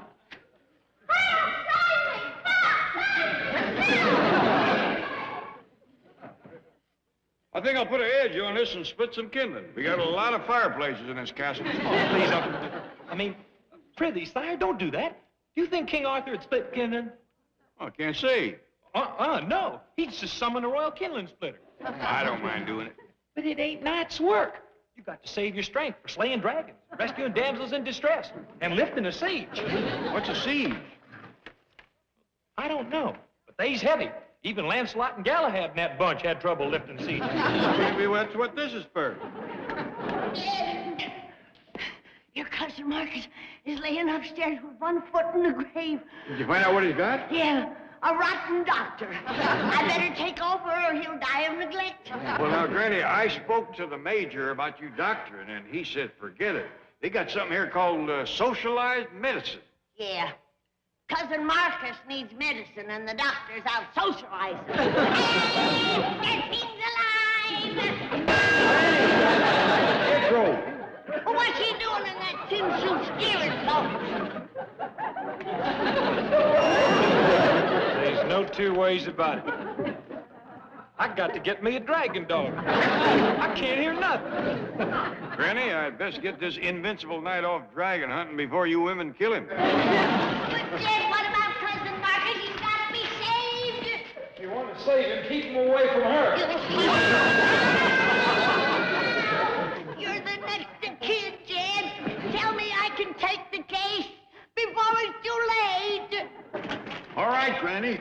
Hang on, Marcus. I'm coming. I never know how he's gonna save you.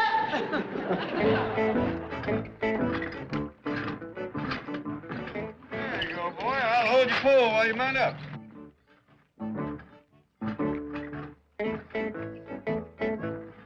If you run across any other knights, be sure and tell them about your cousin Ellie. Okay, sir. Look out, dragons. Here I come. Yee-haw! Look out, Jethro. You got your pole sideways. You ain't gonna clear the side of that. Look out!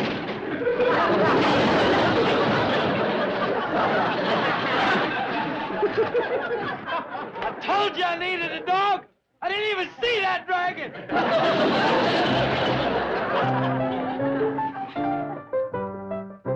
I'm put near there, Marcus. Don't give up. No case is too hopeless for me. Many's the time I've snatched folks back from the valley of the shadow, and I'm gonna do the same for you. No! Jed, the dog is done at your cousin. I'm making you money snatcher. Get him off, Jed! Murder! Murder!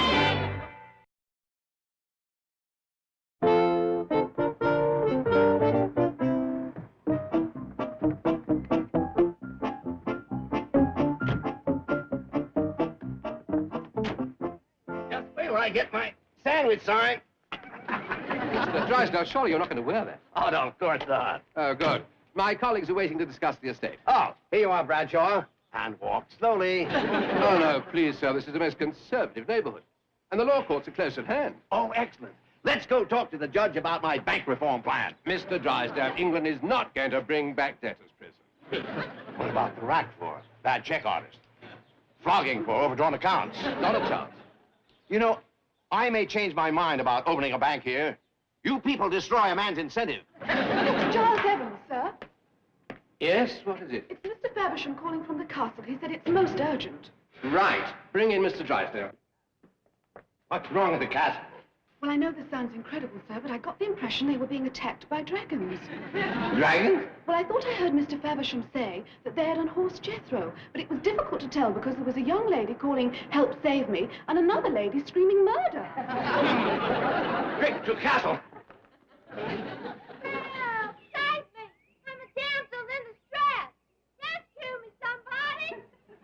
How's it going up there, Ellie? And I ain't going worse shucks, Paul. Seen any knights headed this way? No, sir, Paul. There ain't a knight in sight. And I'm getting awfully tired of just... Wait a minute, I see one. And he's riding through the woods, lickety-split.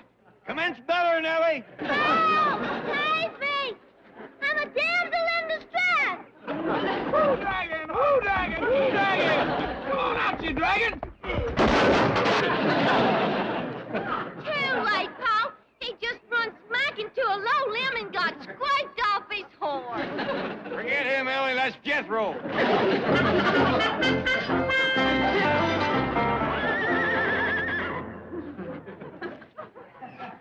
Come on now, don't laugh.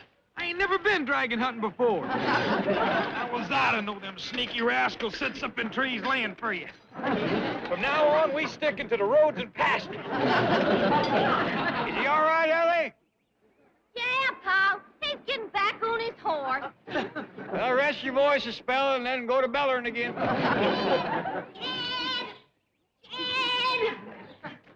Jed, I've been looking all over the castle for you. Did you see a great big shaggy dog pass by here? What, is he one of them dragon dogs? Yeah, he's dragging what's left of Marcus. What?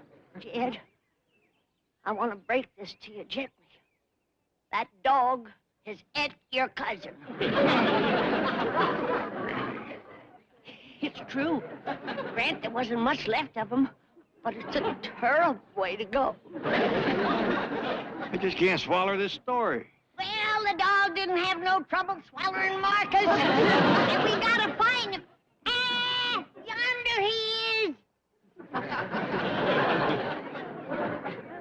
Well, don't just stand there grinning, Jed.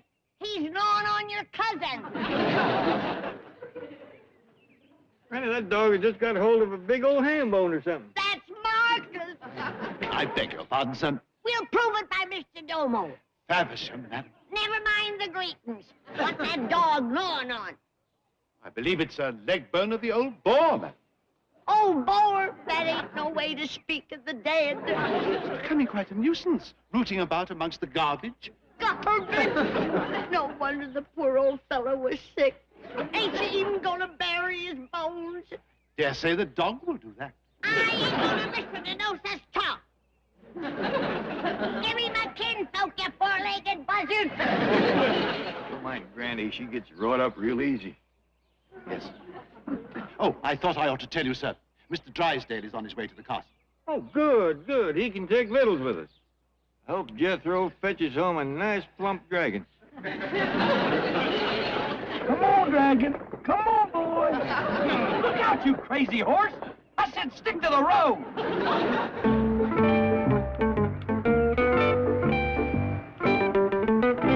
What's the idea of slowing down? I'm in a hurry. Sorry, sir. There's a knight on the road ahead of us. What kind of a country is this?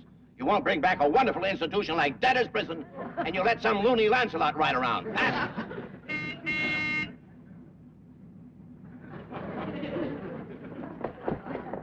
Get off the road, you nut! Don't you call no knight no nut. Your loony Lancelot just lanced our tire. Jed! That big dog has done buried Cousin Marcus. Oh, Granny. Come on, I'll show you. Help! Save me! Oh, no! Now he's after Ellie. Oh, no, Granny, that's Ellie's damsel in distress call. They's coming, Paul! They's coming! Knights? Yes, sir, Paul! There's two of them, and they's riding like the wind. Jethro! Come on, Jed. We gotta say the proper words over Cousin Marcus. Keep hollering, Ellie. You got them coming in coveys. Help! Save me! Mr. Faversham, sir. I'm beginning to wonder whether it's worth the 6 months' back wages. Yes, Jenkins. Mr. Drysdale is on his way. Another American? Oh, I'm told he's quite the opposite of the Clampetts. He's a businessman, sophisticated, and very, very conservative. I trust this is not Mr. Drysdale approaching. Thanks for the ride, Sir Jethro. Hello, I'm Melvin Drysdale. Where are the dragons? I beg your pardon. Those wild, dangerous creatures you called about. Oh, yes. One of them's up in the battlements. One just rode off. And the other two are around the back. Ashes to ashes, dust to dust. The Lord giveth, and the dog taketh away. Granny, I don't hardly think no dog could have... I don't want to talk about it, Jed. Just get me out of here. I want to go home. But, Granny, Ellie just hollered herself up a brace of nights. The rest of you can stay, but this ain't no place for old folks. I don't aim to spend my last days rooting in garbage and dodging man-eating dogs. Want me to wait here, Uncle Jed? No, Jethro, come on up to Mr. Drysdale's office and say howdy to the folks. Oh, yes, sir. Reckon it's all right to leave the truck parked here? Oh, yes, sir. We got a whole stack of parking tickets. No, you. Them Beverly Hills policemen sure are generous. That's a fact. Seems like every time we park here, they give us another ticket. I reckon they want to keep us coming back. How many you got? Well, must be a dozen. Looky here. Here's a $2 one. This one's for $4. Here's a $5 one. We got a whole stack of these. $10, $15. No, Jethro. We ought to share our good fortune with other folks. Now, I'll tell you what you do. See them bunch of cars parked up yonder? Oh, yes, sir. I want you to take them tickets and put one on every car. I'll do it. I'll put it under the windshield wiper so the wind won't blow them away. Good below, and then meet me up in Mr. Drysdale's office. Well, Uncle Ted, hadn't we ought to stick around so they'll know who give them the tickets? No, Jethro. The joy is in the giving, not being thanked for it. You know, Chief, there's something quite humorous about Jed Clampett owning the most exclusive dress shop in Beverly Hills. Exclusive and expensive. I had to buy the house, Renee, in order to acquire this business frontage for him. It's a great investment. The first of many that I'll be making for Mr. Clampett. He is indeed fortunate to have you piloting a ship of finance into the harbor of security. Harbor of security. Well, that's rather a well-turned phrase. Thank you, Chief. And standing at the mouth of that harbor, like a welcoming beacon, is the Commerce Bank of Beverly Hills. A West Coast Statue of Liberty. Exactly. Oh, by George, I have an idea. On our new bank building, let's have the same words engraved that are on the Statue of Liberty. Wonderful. Bring me your poor, your... What? Wait a minute. Is that what it says? Bring me your poor? Yes. Well, forget it. Forget it. Howdy they. Bring me your rich, your Clampetts. Pardon? Congratulations, Mr. Clampett. You are now the owner of one of the choicest business properties in Beverly Hills. I am? Yes, I bought it for you. Well, how much did it cost? Oh, a mere $500,000. Mr. Drysdale, that's too expensive a present. No, I bought it for you with your money. Oh. It's an investment for you, Mr. Clampett, a tax shelter. For example, there's a very fine dress shop which you now own. And the second story is occupied by several doctor's offices, of which you are now the landlord.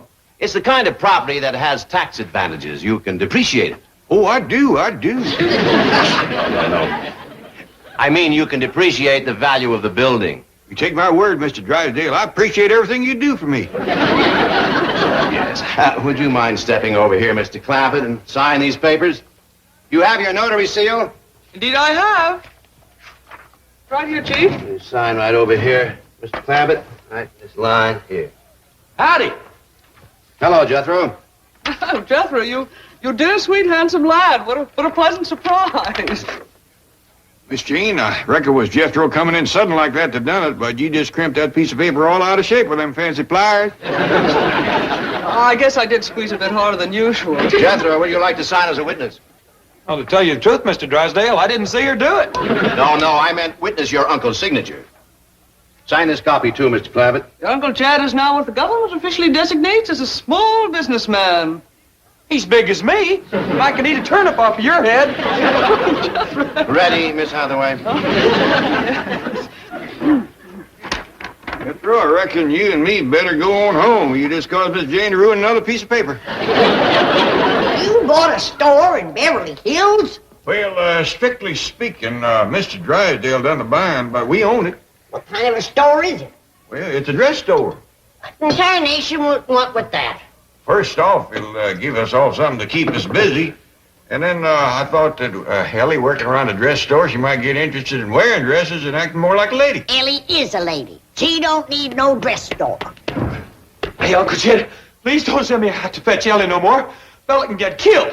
What happened? Well, Ellie and her ape and her bobcat were sitting up in the top of this elm tree. So I climbed up to tell her to put on some shoes that we was going to town. Well, I got thrown 20 feet to the ground, jumped on, scratched, choked, pounded, and pretty near done in all together. Well, the ape and the bobcat are pretty good fighters.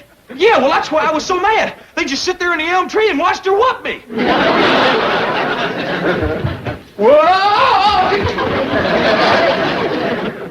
What do you think, Granny? Well, I think we better get her washed up and down to the dress store.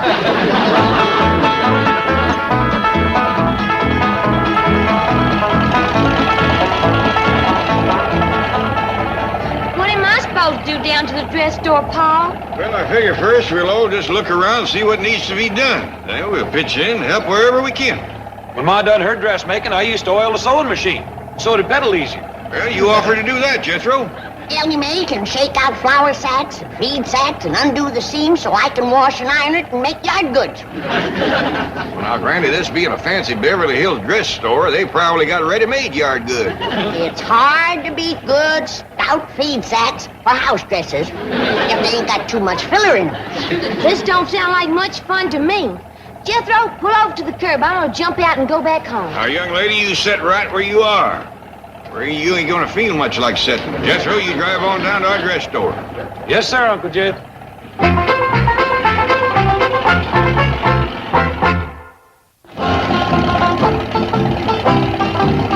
This is as close as I can get, Uncle Jed.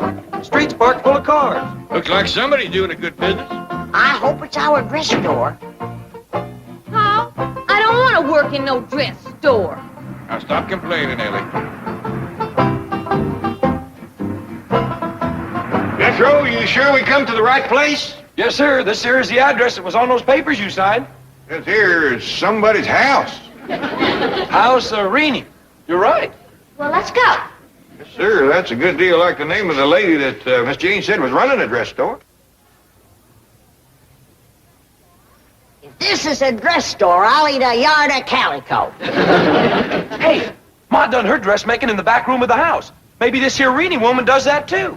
Wouldn't do no harm to ask. Well, I'll see y'all back home. Now, wait, Ellie Mae. It was on account of you I went along with buying this place. Now, you're going inside with us, and you're going to behave like a lady. Hey, in there. Anybody home?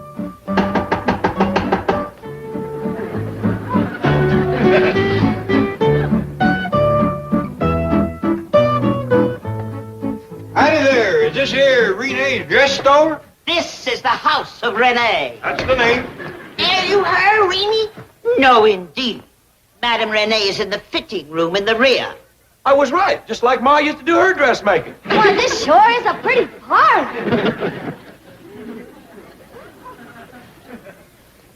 Here.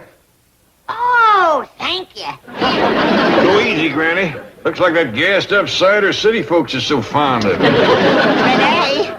Renee, come quickly. What is it, Mrs. Langwell? Who are these people? They look like welfare cases. You go on up and have your fitting. Maurice and I'll deal with these trespassers. Who are you? Oh, we's Clampetts, ma'am. I'm Jed, that's Granny, Jethro, Ellie Mae. Maurice, show these people the door. Oh, no need to put him to that trouble, ma'am. We seen it when we come in. I don't blame you for being proud of it. It's pretty. The whole place is pretty, Renee. But you ought to dump this cider. It's done turned on you. What do you want? Why are you here? Oh, pitch in and help any way we can.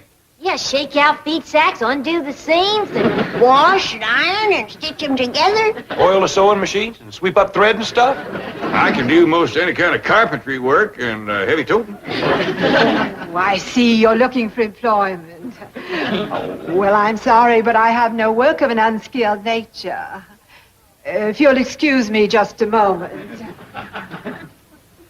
Do you wish me to telephone the police? Oh, no, above all, we must avoid a scene or any kind of notoriety. Just give them some coins and send them away. I'm afraid we have no silver, madame. Oh, dear. Don't they make some rather small paper money for such emergencies? As small as $1. Really? Do we have any? I hardly think so. Oh, I'm afraid they might become unpleasant if we send them away with nothing. I have it. The coffee machine in the back. That may have some coins in it. Go and see. Will you be safe? Oh, yes, they're obviously gentle people. Just poor. Maurice has gone to see if he can find some money. We hardly ever have any cash. Young'uns, you wait out front. I'm sorry business has been so bad, man. Well, no wonder. There ain't as much as a yard of goods or a spool of thread or a card of buttons for folks to buy. Well, now, Granny, it takes money to lay in a stock, and she just told us she didn't have none. Don't you worry, honey. Good times are on their way. Jed here just bought the whole building. Yes, that's wonderful. Oh, shucks, it wasn't nothing. He's got 40 million. Yes, of course.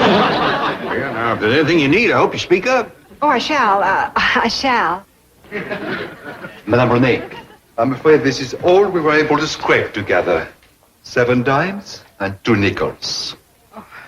I'm embarrassed to say this is all we have, but I want you to take it and buy some food. How much is it, Jed? Only 80 cents. Well, now, don't you be embarrassed, ma'am. You can buy a lot of food for that. Anything special you'd like us to get? Well, something filling, I suppose. We'll do it. You keep your chin up. Come on, Granny.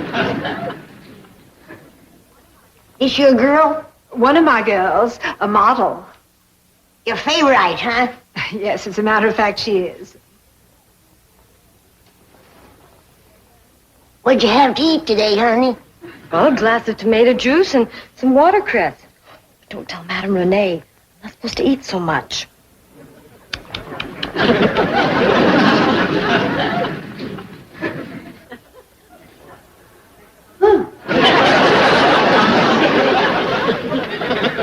Jed Clampett, you can tell that banker Drysdale that he made a sorry business deal for you when he bought this place. Granny. Jethro, I got some ciphering for you. If a place takes in 80 cents a week, how long does it take to take in $500,000? I'll get a piece of chalk and go to ciphering on the sidewalk. Never mind, Jethro. Granny, we gotta look on this as a chance to help people. Now look at Ellie Mae here, just busting with health. Think of that poor, scrawny little girl in there, all skin and bone. You're right, Jed. And she's her favorite. I hate to think what the other girls look like. Well, let's go out and get them a truckload of victuals. With 80 cents. We can afford to throw in some of our own. All the blessings have been showered on us. Oh, I forgot to tell you, Uncle Jed. Found a $20 parking ticket on our truck. See what I mean, Granny? Our cup is running over. Jethro, we'll slip it in with the victuals for Miss Renee. Come on.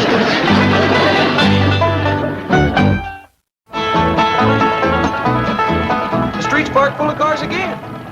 He sure ain't trading at our store. That's a cinch.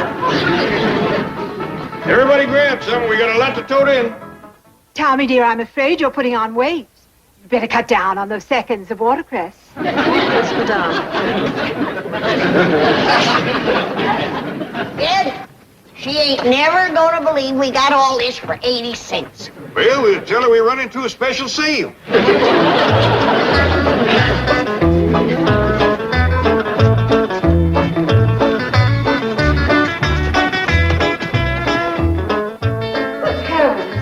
Howdy, Reedy, we's here. Howdy, Reedy. Oh, you're back. You didn't think we was going to run off with your 80 cents? Done some shopping with it. Run into a humdinger of a sale. I told you good times was on the way. Come on, young'uns, let's stow these victuals out back whilst Granny shows her the dry goods. No, wait, stop. Now, Renee, pride is all right, but it won't take the wrinkles out of your belly like taters and cabbage and side meat. But I can't let you do this. But, ma'am, I think you're starving young'uns. Oh, I think I'm going to faint. Here, take a snort of this. It'll get your blood to going. Come on along, young'un, and you and your sisters get to peeling and cooking them spuds. First thing you know, you'll flesh-eyed like Ellie here. I'll help you. What's your name? Tommy? Oh, excuse me, young feller. I thought you was a girl. You look a lot like your sister was here before. Hey, Tommy, you better get out of those fancy pants. Folks is gonna think you're a sissy. Beats that sour cider all holler, don't it? Drink up, honey. It'll make the world seem rosier right off. Granny, can I see a minute? Excuse me. These worse off than we thought, Granny. They ain't even got a kitchen out there. And no bedrooms at all, I can see. Uncle Jed, Granny. Like it's too late to save this one. She's stiff as a board. Come on, we gotta save the rest of them. This'll do it if anything, Ken. Fetch her in, Jethro. There's still color in her cheeks. Golly, ma'am. I don't know how to tell you how sorry I am. Ah, bonjour, Madame Renée. Comment allez-vous? Madame? Madame! By George, I think the old girl is stoned. Monsieur Drysdale, mademoiselle. Êtes-vous malade, madame? Mais non. My shop was invaded by some strange-looking creatures. Pink elephants? Purple dragons? No, they... Ah! There they are! But these are the Clampetts. They're the new owners of your dress shop. And he's taking over right now. Every one of them girls back there is coming to our house to get fattened up. But I need them. I'm giving a fashion show at 5. Now, you forget about it, Renee. We'll mind the store and put on the show.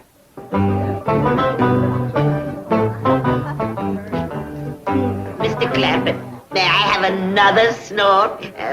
Sip of that delicious vintage? Yes, ma'am. I'd go kind of easy, though. That stuff has got quite a jolt to it. Is it Mom's? No, ma'am. Granny. Quiet, everybody. Now. Quieting down. Now, Miss Renee and her girls is taking the rescue to get fattened up. But you was going to see the show that was promised to you. All right, Ellie Mae. Folks is a-waiting. Shake a leg out here.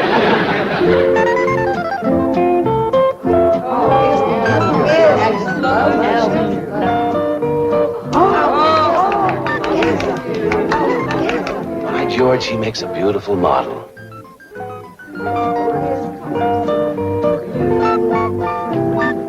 That's it, honey. Strut real proud. I taught her that walk and gave her those turns. The turns might be yours, but those curves are her own.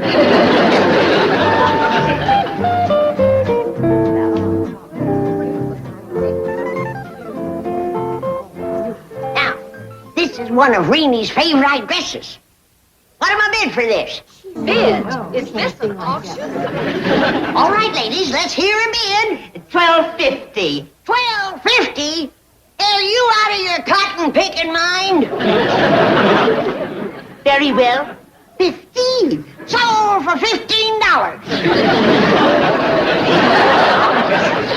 That's ridiculous. Now, ladies, it's her money. If she wants to throw it away, that's her business. There's this, Ellie.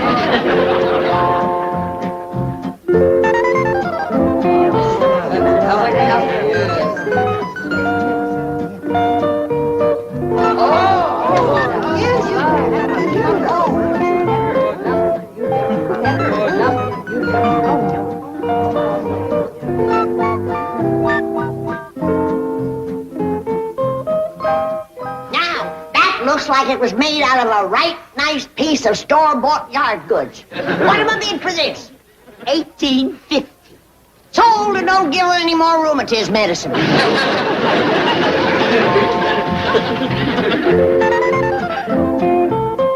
All right, let's start the bidding on this dress. Do I hear $3?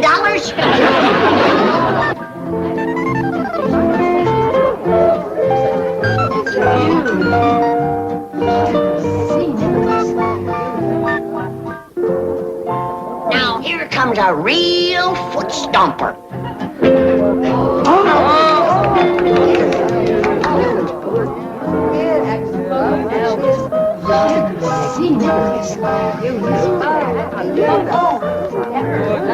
Now, June will be with us before you know it. And I reckon there's more than one of you women that has a daughter that you're looking to get shed up.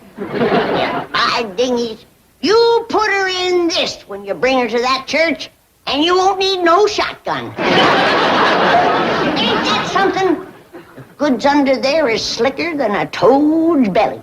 And that's first-class cheesecloth on top, too. All right, let's hear it. What do I bid for this? I bid you hush up and give somebody else a chance. All right, now let's hear it. What am I bid for this wedding dress? I'll pay any price if Jethro comes with it. Sold to Miss Jane. And Jethro will come with it this evening. Don't worry, Miss Jane. If he's got a date, I'll fetch it to you. Show's over.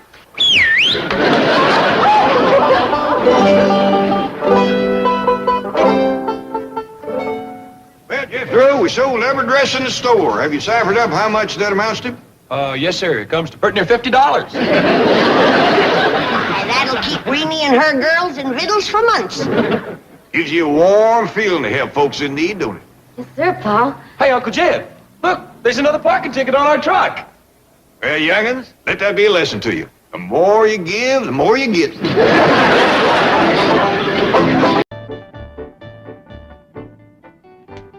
Hot dog, we's on our way to London now. Sit down, Jethro. You rocked the airplane.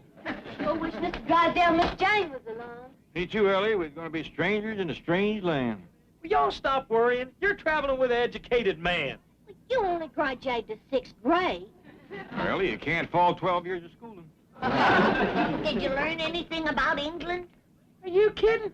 I studied 2 years of English. Think you can find our castle? Of course I can, Your Royal Majesty. Don't call me that. But, sire. Told you I don't want to put on no airs.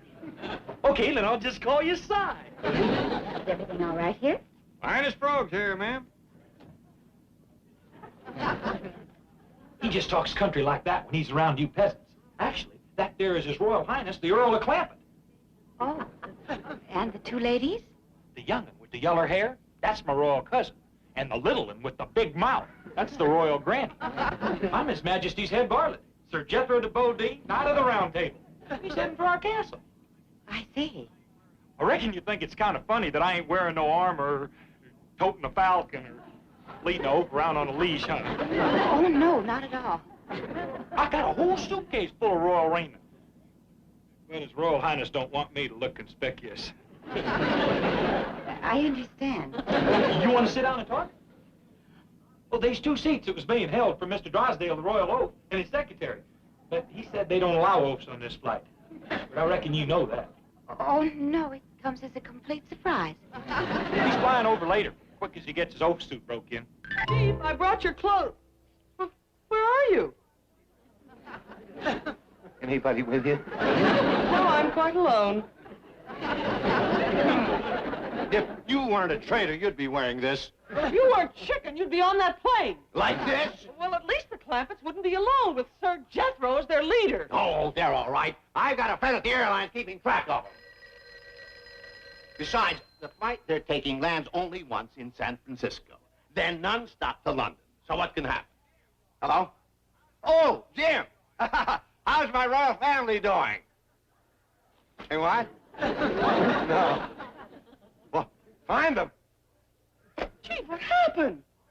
They left the plane in San Francisco. They think it's London. Yeah, this is the Dandy Hill, driver. Okay, everybody, poke your heads up. Now, as we look out over the famous old city of you, London. The first thing we notice is a famous old English channel, right down yonder. And going across it there is the famous old London Bridge. Got us another bridge. Yeah. Yeah, there's two of them, all right. Yeah, well, they got to have a spare. One of them keeps falling down. Oh, and off to the left there, we see the famous old White Cliffs of Dover. And yonder, straight across the channel, you can see the coast of France. What's that little place down there in the water? Huh? Oh, that there's one of them British Isles. Excuse me, buddy. Just where do you think you are? Ain't this London? No, this is San Francisco. What you've been pointing to is Alcatraz, El Cerrito, and San Leandro. How do you like that? We done overshot England and landed in Spain.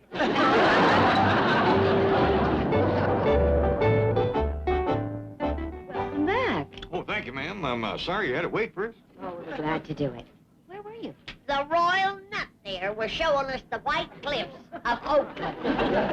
Ride the boy. Well, he thinks he's so all-fired smart.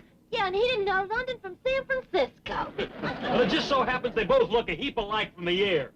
They both got 7 hills. I believe that's Rome. Huh? Where? I always wanted to see the pyramids. My mistake. Look, it's almost dinner time. How about some food? Well, help yourself, honey. We got a whole basket full there. Granny brought along everything from sapsucker giblets to possum shanks. We have the finest food in the world on this plane. Well, thank you. Partial possum shanks, are you?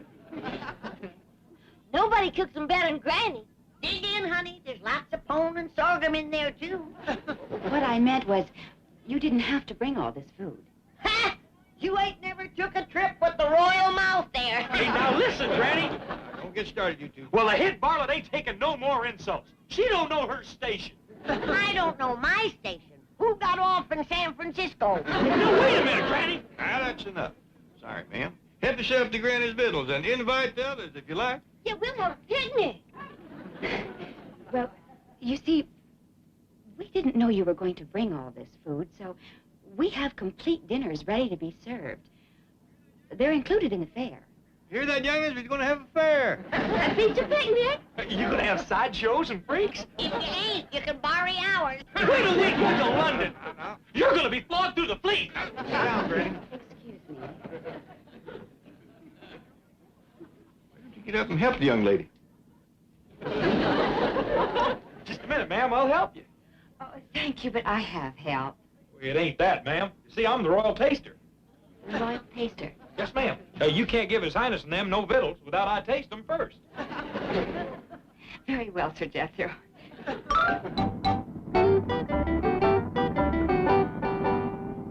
Jed, when do you reckon that fair's gonna commence? I'm getting hungry. Me too, Paul. What could be taking them so long? They got Jethro helping. You just answered your own question. Be patient. There's a heap of work to setting up a fair. You got to have sawdust to spread around. Jethro's got a whole head full. Get off the boy's back. This royalty business has got him stirred up, but he means well. Excuse me, do you still have that basket of food? Sure do, honey. You need it? I think we might. The royal taster's just gone through 12 steak dinners. The royal buzzard, the beast above tussle, the creature that's gonna eat England. Get out of there, you 6.5-foot stomach!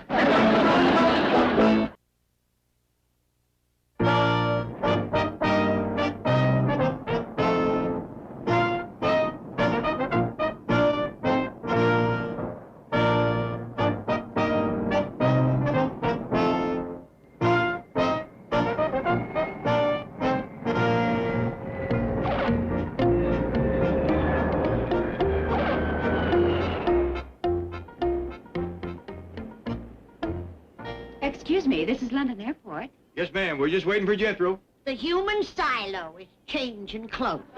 Yeah, he's way plumb out of Mr. Drysdale. There he is. Come on, boy. I hate getting off the plane like this.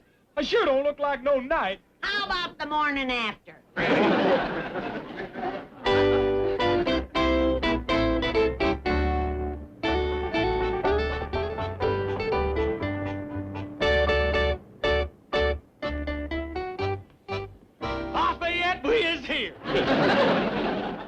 That's France. Huh? France?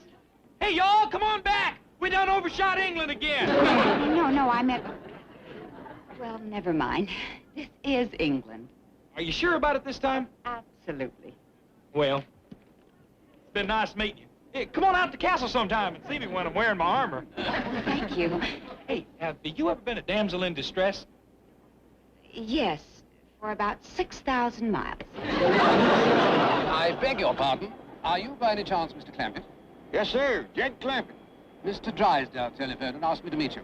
I'm Cedric Giles Evans of the firm of solicitors representing the estate of your distant cousin, the late Marcus.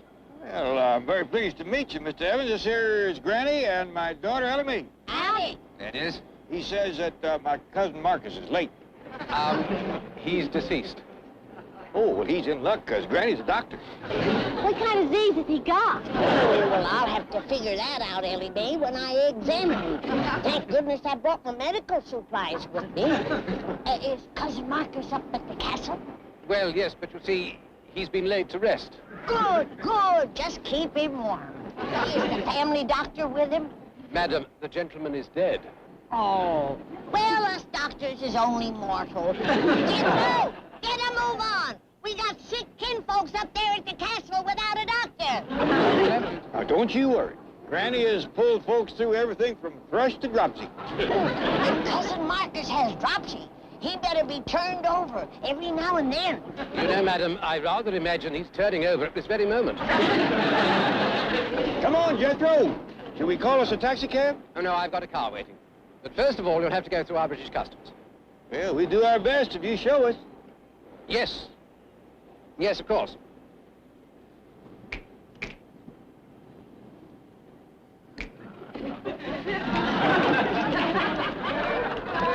What are y'all doing? Well, this here's a British custom. That ain't British, it's Spanish. Right? Don't listen to the royal booby. This is what the Spanish do when they stomp on grapes. Well, come on, stomp. Look, Paul, Mr. Evans showing us another custom. He go like this. I think he's wanting us to follow him. Come on, everybody.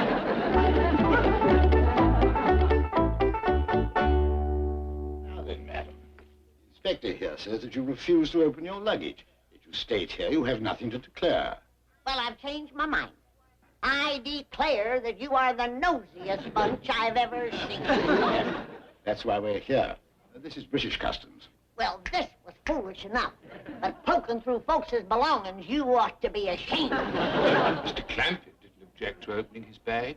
He ain't carrying what I am. Oh, that's something to hide. You betcha. I'm afraid you leave us no choice. Now, don't open that, I'm warning you.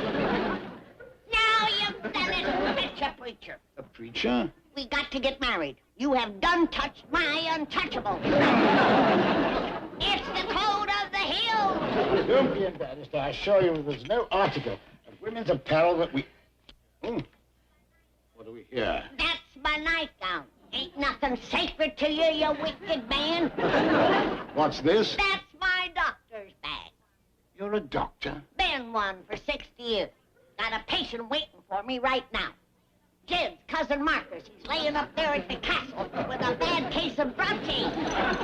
Be careful, them are my medical supplies. What's this? That's a buckeye. And that's snake wart, dog bane, horse mint, skunk oil, wahoo, buckbrush, Jimson weed, spider web, cat hair, everything a doctor needs. You were an MD. That's right, mountain doctor. And, what might this be? That might be buttermilk, but I wouldn't light no match to see.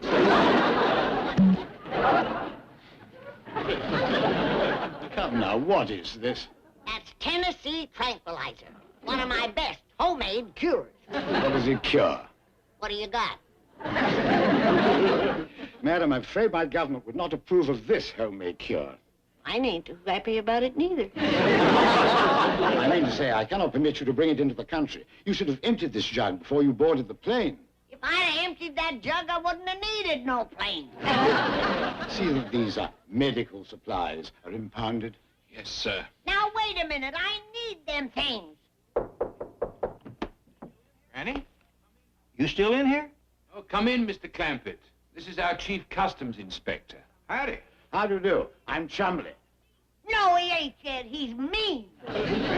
Cousin Marcus is laying at death's door, and he's fixing to pound my jug and stuff. I wouldn't pound that jug if I was you. We could all be laying at death's door. That stuff will blow stumps. We only plan holding these supplies pending inspection.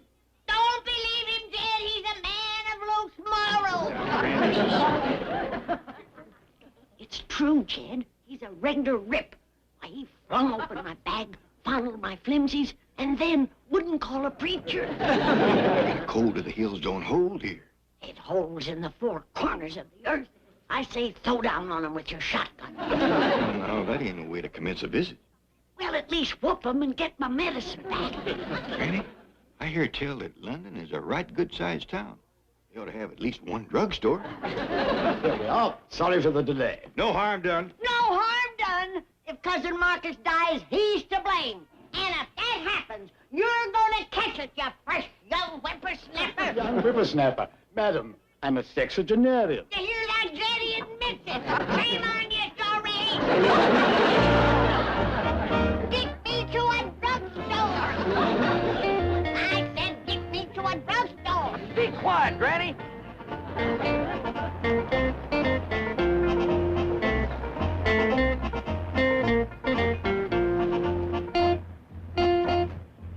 This don't look like no drugstore to me. No, madam, this is where my office is located. It's most urgent that I confer with my colleagues immediately. Oh, you want us to come along? No, I want to warn them. That is to brief them. Bradshaw will show you London. I'll, see you later. Let's go see the Queen. Yeah, take us to the Tower of London. My thing is I'm walking to the drugstore. Now, Granny, Mr. Evans said to forget you're a doctor while you're here. Never. This town needs every doctor it can get. What with folks driving on the wrong side of the street? Jed, I have swore an oath to heal the sick and ease the suffering of mankind. And I aim to take medicine to that castle. Now, you can't go on foot. Then I'll ride a bobby. What's a bobby? I don't know. But I heard tell that they'll help you get wherever you want to go. Boy, this is embarrassing to a sophisticated head varlet like me. Driver, follow them two ignorant hay shakers.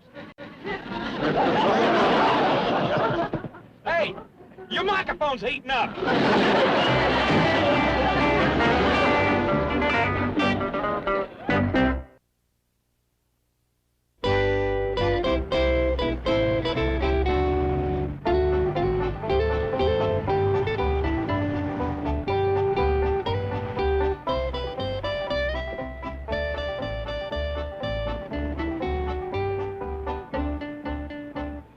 Are you sure this is where you buy medicine? Positive, son. How long you aim to be here, Granny? Oh, quiet a spell, Ellie. I have to start from scratch. Everything from larkspur to leeches. Let's go sightseeing and pick her up later. No, I don't want to leave her alone again, Jethro. You and Ellie run on ahead and say your howdy to the Queen. Let's go. Mr. Giles Evans asked me to give you this English money. Well, that's real nice of him. That's £25, sir. What's that, Jed? Well, it's supposed to be 25 pounds of English money. But whoever weighed it must have had his thumb on the scale.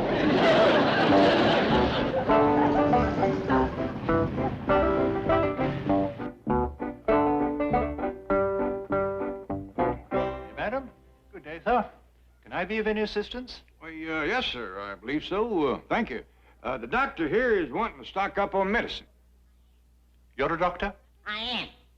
You a druggist? Definitely. Well, here you are. Just fill it up with the standard items. The standard items? That's right. Buckeye, snake port, dog bane, horse mint, spider web, eye of a newt. You're one of those, Doctor. Well, now, let me see if I can remember the formula from Macbeth. Eye of newt and toe of frog, wool of bat and tongue of dog, adder's fork. Now there's a druggist. I do rather pride myself on my Shakespeare. I never tried that. But if you recommend it, I'll take some.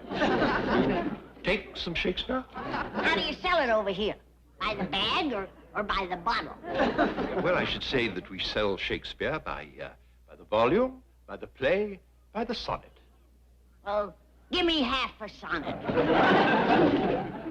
I don't want him to think I don't know my business. You're holding your own just fine, Granny.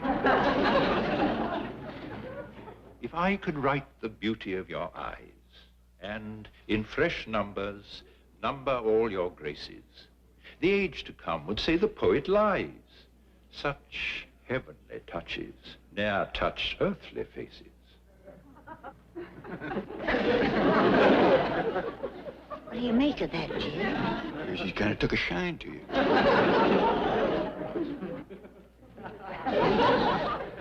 Let's get back to my Shakespeare. Shall I compare thee to a summer's day?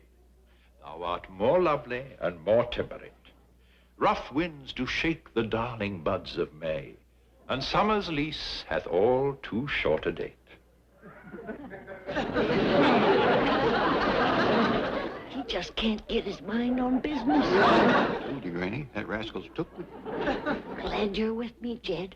He's kind of bold. Tell you what, I'll take a whole sonnet of that Shakespeare. May I suggest some Venus and Adonis?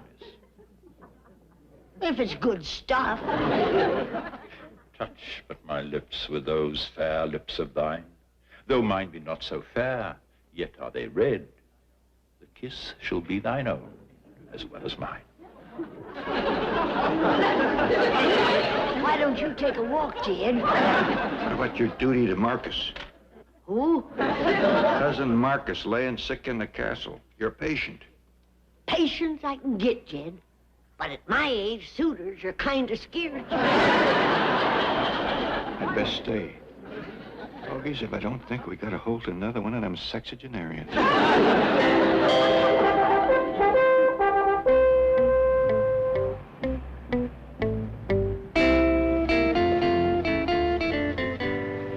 Are you sure this is where the Queen lives? Quite sure, sir. This is Buckingham Palace. Hand me the bucket, Ellie.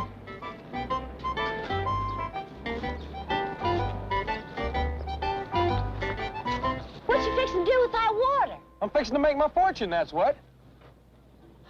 Well, all you're liking is the bottle. Ellie, man, ain't you never read no history? This how Sir Walter Raleigh become famous.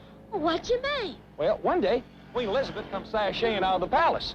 There was this here puddle. Well, quick as a wink, Sir Walt took off his coat, laid it on the puddle for the Queen to walk over. Well, she was so tickled, she hauled off and gave him Virginia. Virginia, how? Thank goodness there's one intelligent member of this here family.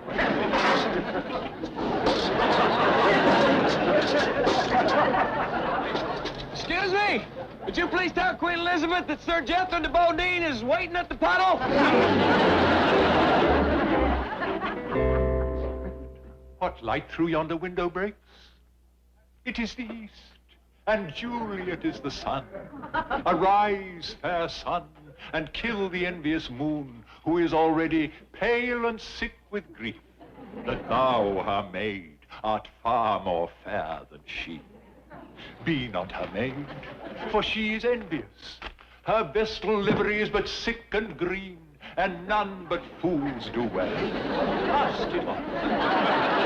It is well. Oh, it is madame. Oh, that she knew she What's the matter with Granny? She done fell under the spell of a drugstore cowboy. Drive us to the castle and don't spare the horses. We gotta get there fast. You can mail us the Shakespeare. Bring it yourself, honey.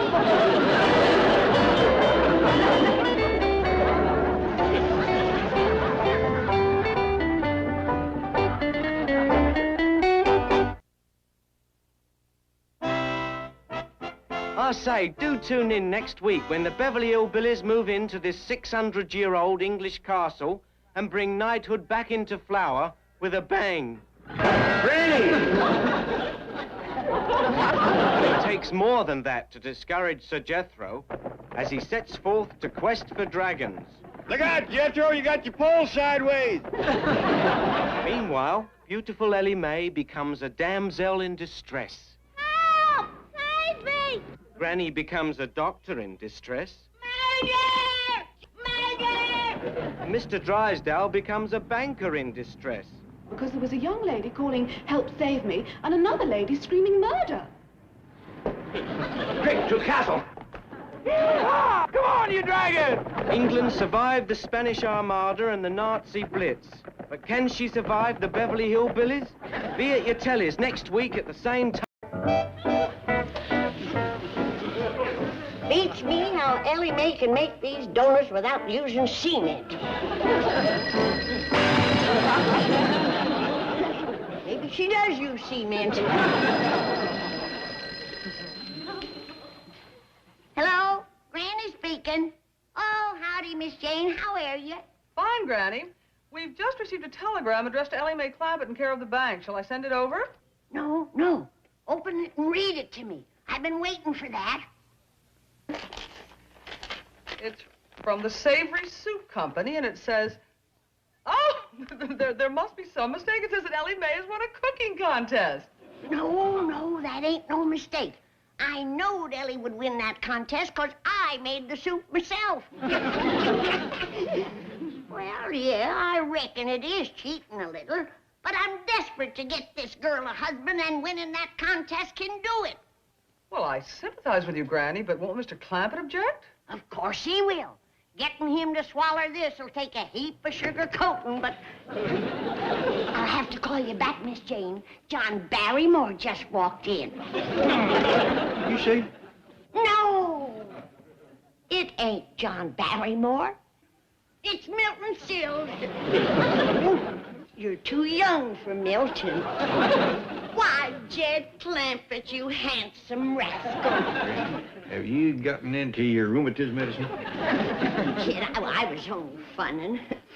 But you are an uncommon handsome man. I often wondered how you stay single. But I reckon it's because Ellie Mae ain't married yet. Granny, are you fixing to tell me something? Not while you got that axe in your hand, I ain't. Jed, before I tell you, I want you to promise not to use no bad words on me. Well, I wouldn't do that. Well, Ellie Mae has won first prize in a cooking contest. How? That's a bad word.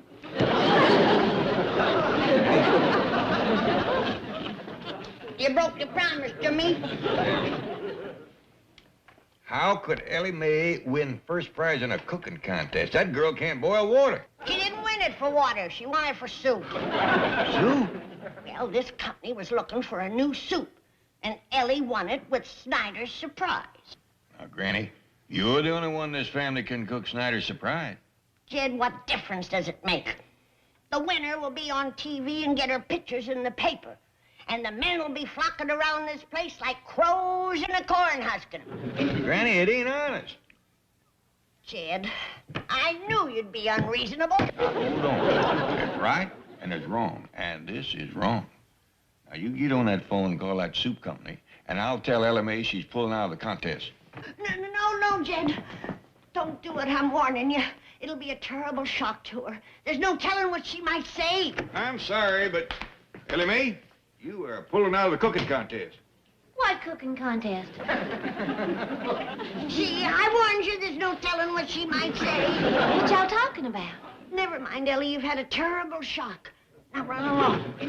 Yes, Granny. No, stay here, Ellie. I want you to know what your granny's been up to. Well, what, Granny? I've been up to trying to get you a husband, that's what. Oh, what's wrong with that? Well, never mind, Ellie. Run along like your granny said. I'll straighten this out with her. Well, I sure hope you're gonna let her get them fellas for me. Run on now. Now, Granny. Oh! There it goes again. That terrible stabbing pain. I ain't long for this world, Jed. You ain't, huh? No. And I sure would like to see my granddaughter married before I go to my reward. Slipping fast, are you? Yeah. Everything's turning dark. How long you think you got? Not long, Jed. Not long. Then get on the phone and call that soup company. Jed, don't you want to see your daughter married? Of course I do. Well, that sweet innocent child don't know how to trap a husband. I gotta help her. But it ain't right trapping him with your bait. Ellie is done past the prime marrying age. We're dealing with a middle-aged woman. I thought she was a sweet, innocent child. Naturally, you're her father. You call that soup company. It's terrible to be an old woman.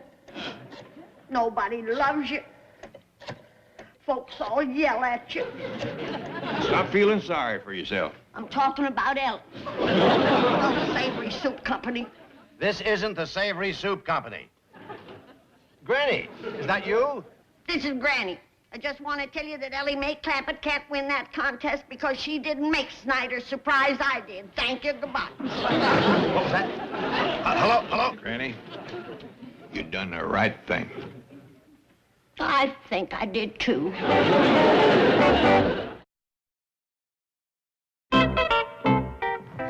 Granny, a fella just called me and said he was coming over to see me. Said he was from the Savory Soup Company. Where's your paw? Out front. Want me to go tell him? No. I'll handle your paw. Well, want to go next more, don't I? No. Oh, don't do that. Well, Granny's going to expect something. Why, he just bragged about my cooking to beat the band. Yeah.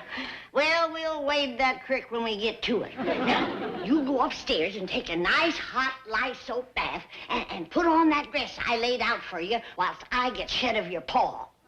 Well, why do you want to do that, Granny? Don't Pa want me to meet fellas and get spoke for and married up and all? Of course he does, darling. It's just that men don't know how to manage things like this.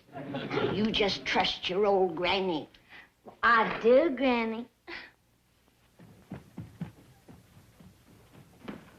Sweet thing. Pretty, too. She'd make some man a perfect wife if she was just 14 again.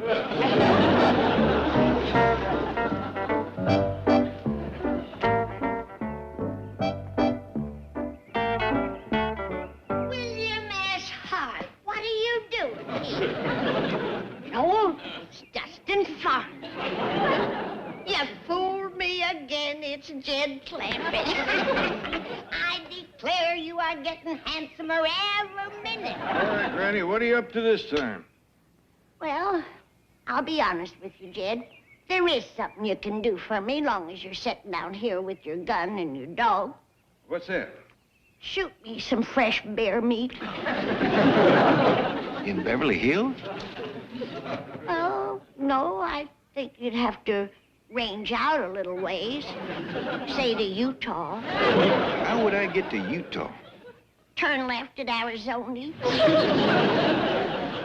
Come on, Jed. I got my heart set on eating grizzly and gravy. Well, you better get your heart set on something else. Well, how about some wild moose jowls? Moose jowl?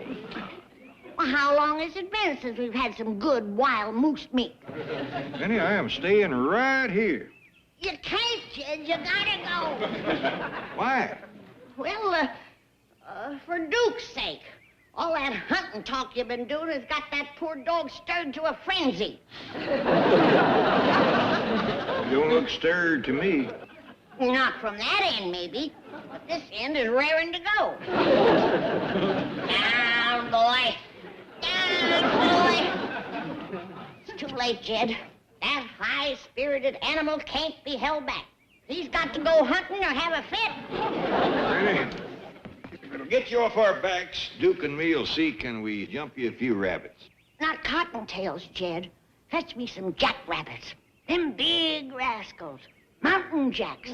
The kind you have to find way back in the high country. All right, I'll have Jethro fetch the trip. Come on, boy. Come on, Duke, let's go hunting. Some powerful frenzy he's in. He's just waiting for the truck. I don't like this, Miss Hathaway. I don't like it at all. Using this bank as a mail drop to fraudulently win a cooking contest. Oh, I'm very angry with you. Chief, I told you Granny did it. Well, why yell at me? But you don't think I'm crazy enough to yell at her, do you? Chief, I'm sure Granny doesn't think she did anything fraudulent. She only... Well, she did. And that's what this is, out and out fraud. Granny cooked the soup. Ellie Mae won the... Does any money come with this? No, just publicity. Out and out fraud. And I will not let the bank get involved. Granny's got to be told in no uncertain terms to confess the truth, or I'll blow this contest wide open. Chief, I'm sure you're going to make me tell her. Now, why are you putting your hat on? Well, someone has to drive the getaway car. How do you do? Is this a home of Ellie Mae Clampett? You mean the rich, beautiful, young, unmarried girl that won the cooking contest with Snyder's surprise soup? Yes, yes. No, this ain't her home. It isn't? It belongs to her pa. But she lives here. Come in, come in. Oh, thank you. Thank you. I'm Ellie's granny. Well, I'm Stafford Clark of Savory Soup. This gentleman represents our advertising company. Roger Dickerback. Dickerback, Breedlove, Burnett, Henderson, Postal Wake, Johnson, Northcross, and Wesson. By the time they call you for supper, you've done missed it. That's my company name. Well, excuse me if I treat you like family, because I'll never remember. May we meet your granddaughter? You mean the rich, beautiful, young, unmarried girl that won the contest? Yes. Follow me. She's out in the kitchen, as always. Just loves to cook, that young'un. Say, how do you figure this? Young, wealthy girl loves to cook, spends all of her time in the kitchen. Well, what's the catch? I'm afraid we'll find out when we see her. You mean she's got to be a real beetle.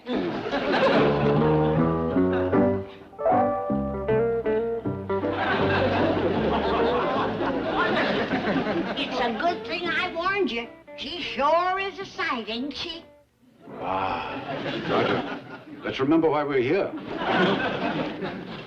Miss Clampett, I want to congratulate you for cooking the best shape soup. Ellie, this is Mr. Clark. Well, howdy. You do. And this fella's name is Roger. I can't recollect the rest of it. Dickerback, how do you do? Howdy. Tell her your company name. Dickerback, Breedlove, Burnett, Henderson, Postal Wake, Johnson, Northcross, and Wesson. How would you like to carve his headstone? Miss Clampett, I'd like to take this opportunity to tell you that I think that Snyder's Surprise is the most unusual and the most delicious soup I ever tasted. Well, I like it, too. Could you tell us how it's made? I can't. Well, what she means is she can't tell you. But if you put her on television, she can show you. Why, that's an excellent idea. Granny, I never been on television, I know, honey. But I'll be right there, handing you things, helping you. That's all right with you, ain't it? Well, I think I would prefer to use our own home economist, Sally Savory. Oh, she can help you. Well, Granny's the only one that's ever made Snyder's Surprise. What? What she means is it's a family secret. Handed down, word of mouth. Now, could your Miss Savory stand there and hand Ellie a dab of this and a smidgen of that and a touch of something? Well, I hardly think so. Well, there you are. She needs me. You ain't just a woofing, Granny. What do you think, Roger? Well, it might have commercial potential. Old family recipe kept secret for generations. Finally revealed to savory soup. And we give it to the world. Right.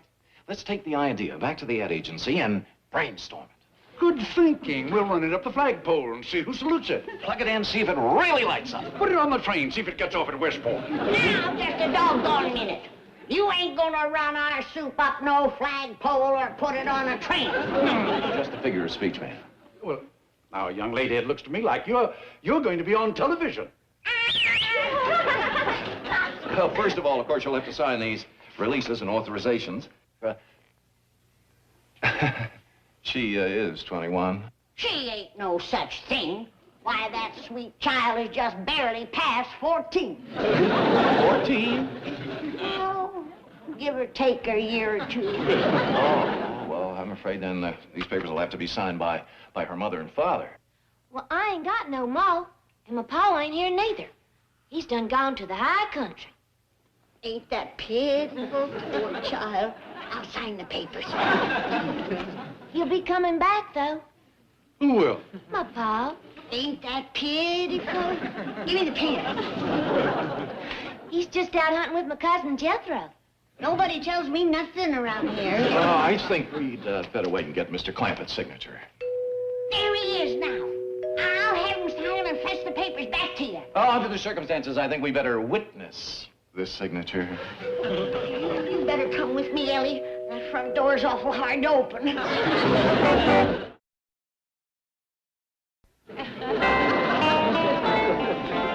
Well, Chief, we tried. I guess they're not home. Move over. Get back there, you coward. Mr. Drysdale, you're just the fella I'm looking for. Stop her, Miss Hathaway. Save me. What are you scared of? All I want's a little favor. Oh, well, what is it? Come out to the kitchen, pretend you're Jed, and sign his name to some paper. Wait, you want me to impersonate Mr. Clampett and forge his signature? That's all. Come on. Now, wait a minute. I can't do that. You got to. It's the only way I can get Ellie on the television and get her a husband. I'm sorry, I can't do it. Are you refusing to do me one little old favor? Well, yes. Granny, he could be sent to prison. No. If he ain't gonna do it as a favor, I ain't gonna force him. Just go to the kitchen and tell them fellers to forget about it. Ellie and me will commence packing. I promised myself if I didn't get Ellie a husband this time, we were going back home for good. No, wait. 4 years in Beverly Hills is enough. Yes, quick as fish dry. But, Granny... Just get Jed's money bailed. We'll be leaving first thing in the morning. Spot. Go to prison for forgery or give up $60 million. I'm sorry, Chief. I wish there was some way I could help. Chief, don't look at me like that. No, Chief, wait! Relax. Your job will be waiting for you when you get out.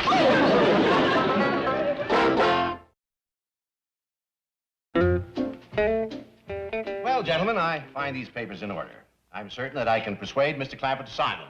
That's wonderful, Mr. Drysdale. Oh, glad to do it, glad to do it. J.D. Clampett has a lot of money in my bank, and I feel sure that it's going to make him feel good to know that he's doing business with fellow depositors. But, Mr. Drysdale, I don't believe my company has an account with your bank. Neither is my ad agency. Really? Oh, my, that does present a problem. Oh, yes, very clannish, these Hill people. They like to feel that there's a sort of bond, you know. Well, it's too bad. It could have been a great campaign. Well, now, wait. Maybe I get my company to open a small commercial account if I put on the pressure. Me too. Gentlemen, you're using a word I don't like. Pressure? No, small. How's the medium? Try again. Substantial? Keep going. Large? You've just made Mr. Clampett a very happy man. Come in, J.D. We're waiting for your signature, Mr. Clampett. It's all right, they're fellow depositors. A very bashful man, excuse me. So, if you got your hair cut, you could hear better. This is Mr. Clark and Mr. Dickerback. Well, I'm happy to meet you, Mr. Clampett. Mr. Clampett, you've got to stop taking these long hunting trips. Why, you're down to skin and bone. Mr. Clampett, I'm sure you're going to be very happy to know that both my own soup company and Mr. Dickerback's ad agency are opening substantial accounts at Mr. Drysdale's bank. What kind? Large. Right. Sign here, J.D. Not until you promise to give that there fine, upstanding, efficient, hard-working secretary of yours a raise. What? And I think it's high time she was getting in on that there pension and profit-sharing plan, too. I'll take it up with her later. You can count on that. You got to have your promise now, in front of these here witnesses. Okay, I promise. A substantial raise. What kind? Large. Large raise, pension, and profit-sharing. And I'll throw in hospitalization. She's going to need it.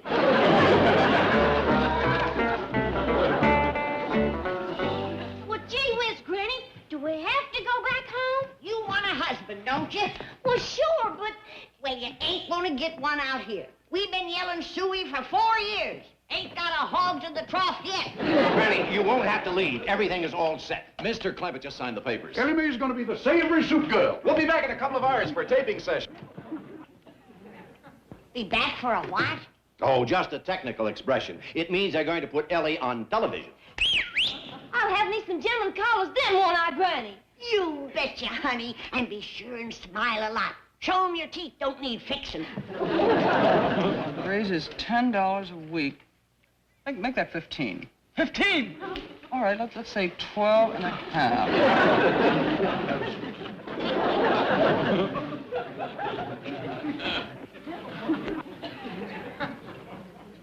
Hi.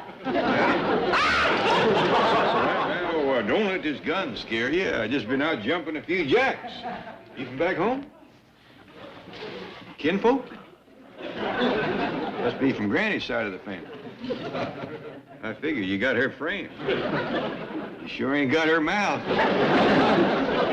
Now, don't you worry, child. I'm going to see that everything... Oh, Paul, thank you for signing them papers.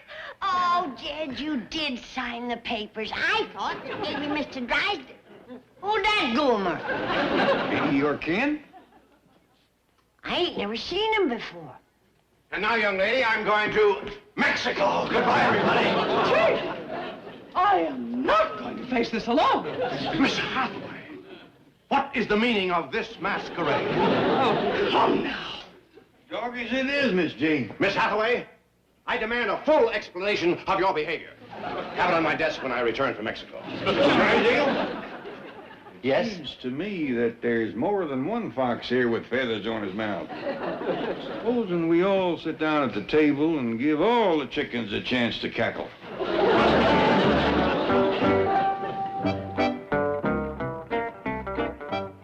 All right, Granny, can we see you at the kettle, please? That's it, right there. That's good. All right, let's get a balance of the sound. Would you say something, Granny? Am I on the television yet? Not yet. Another minute or so. Granny, while we got a minute, I just want to tell you how I'm proud of the way you're taking this. Right is right, Jed. But it sure wouldn't have been right to have Ellie make the soup on the TV. Oh, I agree, Jed. Don't worry, Ellie get herself a husband. Of course she will. And we'll have the pleasure of knowing that she got him without no trick. You're so right, Jed. Oh, Mr. Clampett, would you step out of the picture, please? We're just about ready. Well, you betcha. Well, good luck. Thank you. All right, Granny. Are you ready? Howdy, all you folks out there in television land. I'm fixing to show you how I make Snyder's surprise soup. It's named after Snyder Swamp back home, 'cause it's made from all the critters who live there. Now, first you just start with a good, rich gator stock. I reckon some of you city folks calls it alligator. But back home, we don't use the Ellie. Did you call me Granny? Bless my soul. If it ain't my rich, beautiful, young, unmarried granddaughter, Ellie Mae Clampett. Yes, ma'am. Look at that smile. Ain't a tooth in her head needs fixing. I might have known. I reckon she's gonna have a swim in the cement pond just to cool off from all that work in the kitchen. Just loves to cook, that girl.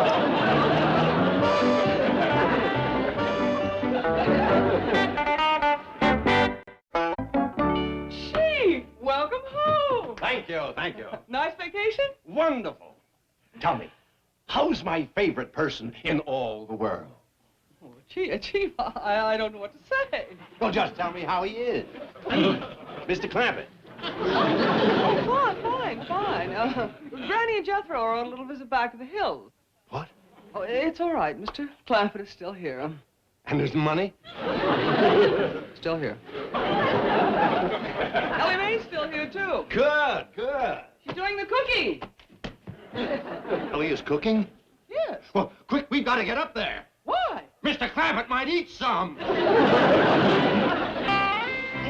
sit down, Pa. Everything's ready. I've been cooking all morning. You have, huh? Yes, sir. I warmed up a big batch of pork chops and homemade biscuits and gravy. Well, we'll see now. That's a pretty fair-looking done-to-a-turn pork chop. But that's a biscuit. This is the pork chops in this dish with the cover on it. Tell me what you like. Well, I believe I'll start out with a couple of these biscuits. You didn't set a place for yourself. Well, it's a funny thing, Pa. Being in the kitchen so much just kind of took my appetite. When I cook it, I don't care too much to eat it. I know what you mean. Would you like some gravy on your biscuits? I sure would, and this is exactly the way I like my gravy, thick and brown. That's coffee. Yes, sir. Cooked it in the pan because the coffee pot got clogged up with what I made for breakfast. Set up on you again, huh? Yes, sir. Ellie, you know, a girl as pretty as you oughtn't to waste her time cooking. I don't mind, Pa, now that I'm getting good at it. Well, I'll fetch you some gravy. Fine, fine. Would you like it on your biscuit? All right.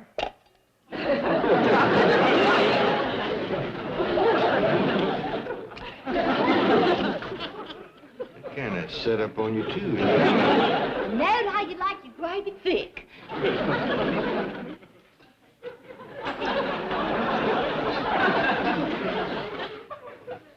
Pa, you sure put that away. Oh, yeah, I did. Well, that was some meal. That's your dessert. Well, now, Ellie, I ain't really very hungry. Chocolate sauce on it. Chocolate sauce, huh?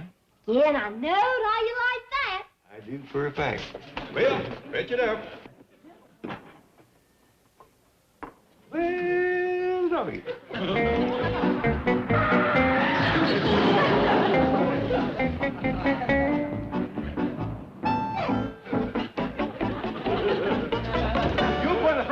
I'll dash around back. Oh, I hope we're not too late. Chief, you're over-dramatizing the situation. Ellie's cooking isn't that bad. Why, I remember a meatloaf she cooked once. It was... Oh, I hope we're not too late. By doggy, that was a mighty tasty dessert. Well, I guess you wasn't just funny when you said what you did about chocolate sauce. What'd I say? Well, you always said you could eat sawdust if it had chocolate sauce on it. Hey, May, you didn't feed me chocolate-covered sawdust, did you? Of course not, Paul. Good. That was last night's meatloaf. Meatloaf? Remember, you said it was so good you was going to save it for dessert. Am I too late?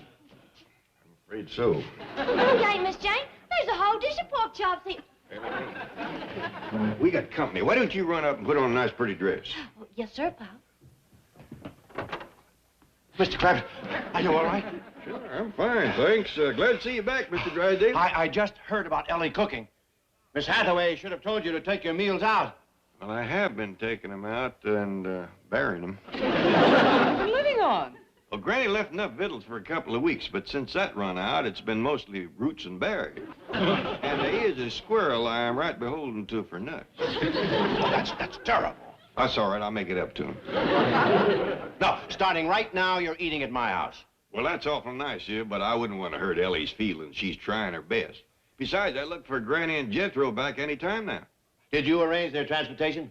Well, no, Mr. Clampett said it had been taken care of. Oh, they're traveling first class, of course. Oh, sure. They took the truck. They should be flying. They probably are. You can't go too fast for Granny. Come on, Jethro. We're getting close to home. Faster, faster. Come on, boy. We're put near to the top of the hill. Pour it on. Granny, if I give out, this thing will roll back on me. No, it won't. I got the brake on. Well, let it off. Let it off. Should I take it out of gear, too? Yeah. Yeah. Ah! Hold it, Granny. fret over me, but I'll hold out till Granny and... Put on the brake, Granny! Hot doggies, I believe that's them now. I'm tired of your backseat driving. Truck sure is running quiet. He's here, all right.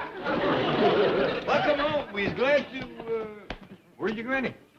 Right here, where I got stowed when that loudmouth smacked into Miss Jane's car. Granny! Why didn't you put on your brake? I couldn't reach him. I was running alongside, hanging onto the steering wheel. Boy, that ain't no way to drive. But, Uncle Jed, You might have hurt your Granny pitching her 10, 12 feet like that. But, Uncle Jed, And look at your shoes. You done wore them clean down to your pink socks. What pink socks? Them's my feet. Call himself a driver. The minute he takes the wheel, wham, he smacks into something. Now, Granny, the boy has learned his lesson. From now on, he's going to drive sitting in the seat like other folks. But, Uncle Jed, I wasn't driving. I was pushing. Pushing? Yes, sir, Miss Jane. Been pushing ever since the truck give out on us at the city limits. Los Angeles or Beverly Hills? San Bernardino. San Bernardino? Why, that's 50 miles. Yeah, thank goodness it was all freeway.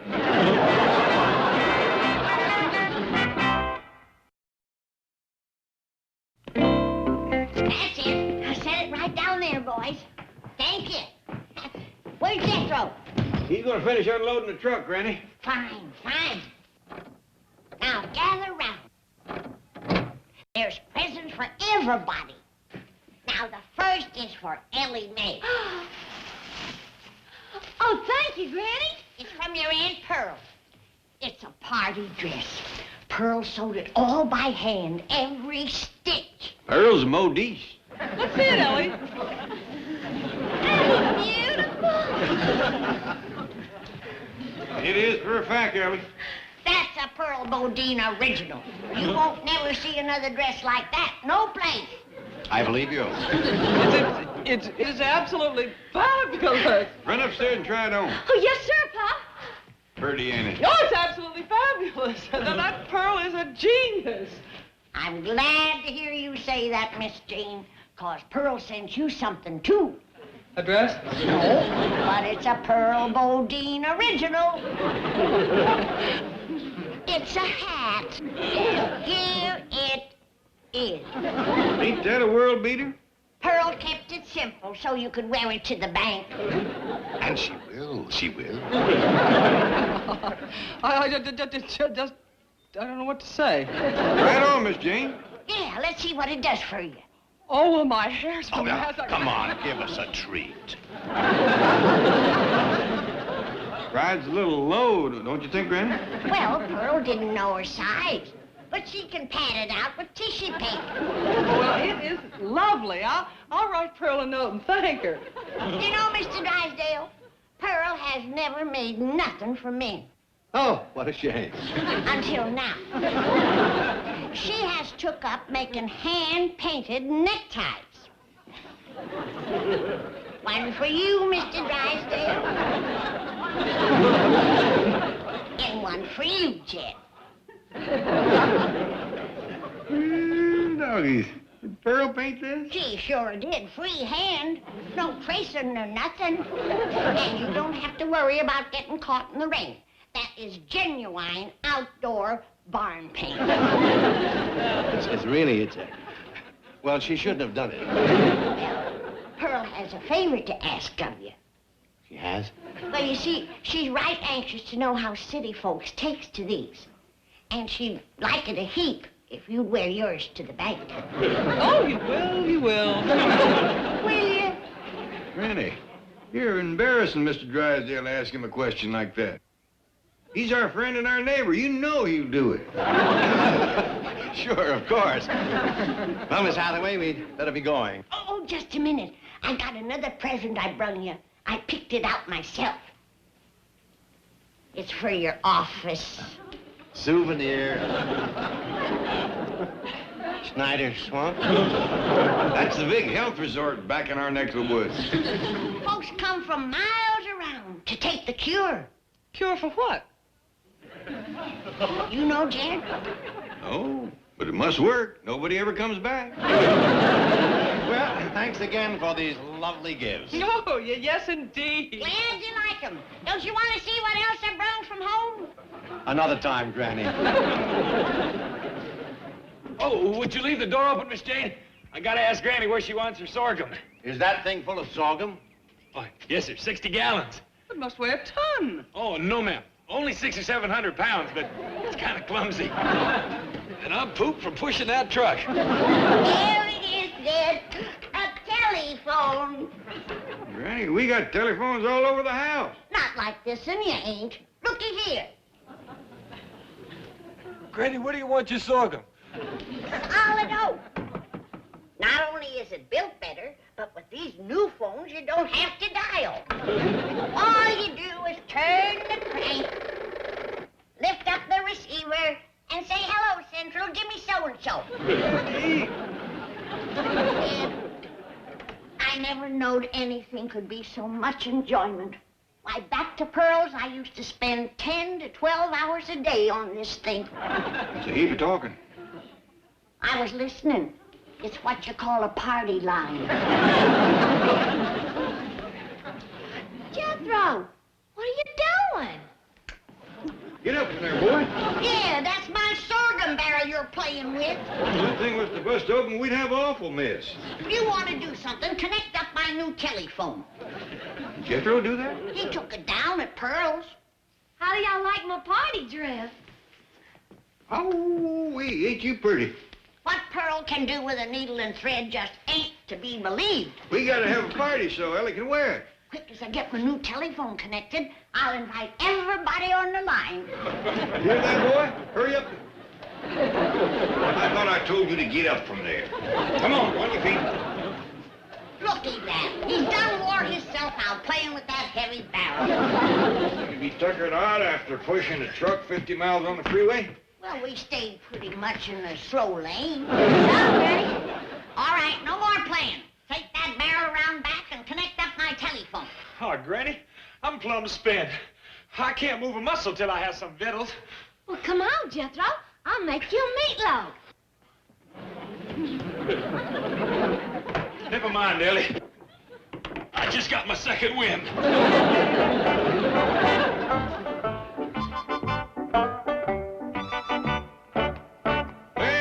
Jethro's got your party line telephone up. It's been up for a half hour. I ain't getting nothing on it. Let me see. How come you put it so low? I said to. Told him to put it rocking chair high. I don't hear a thing. Sure you know how to connect it up? He claimed he did. Said he'd been watching them telephone fellas, the ones that climb the poles. Maybe I can find him if I follow these wires.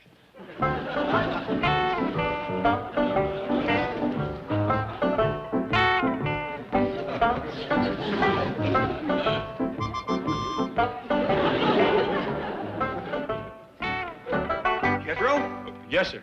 Granny's waiting for you to hook up her telephone. Yes, sir. I know. Reckon you can climb a pole with all them tools on you? Oh, yes, sir. You see, them telephone fellows got great big old spikes strapped to their boots. You got some? Yes, sir. Well, what are you doing standing there? Trying to pull them out of the ground. Hit a soft spot.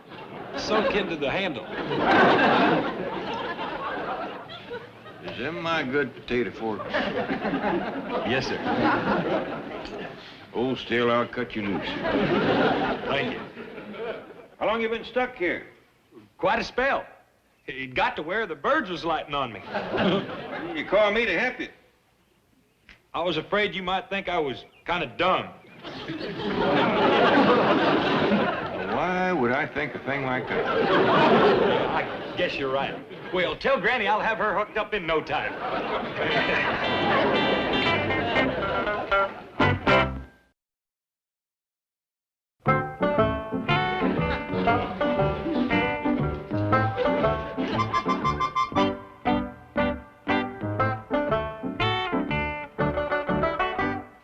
Who are you talking to, Granny? Ain't talking to nobody. Well, who are you listening to? Ain't ain't listened to nobody neither.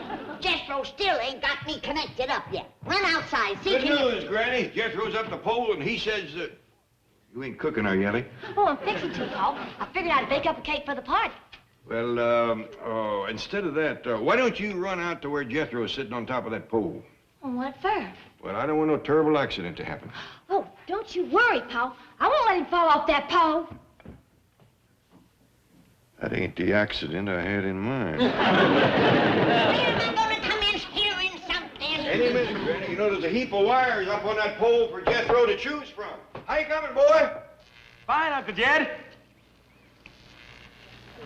Well, Granny's gonna have plenty to listen to. These old telephone wires is humming like a swarm of bees.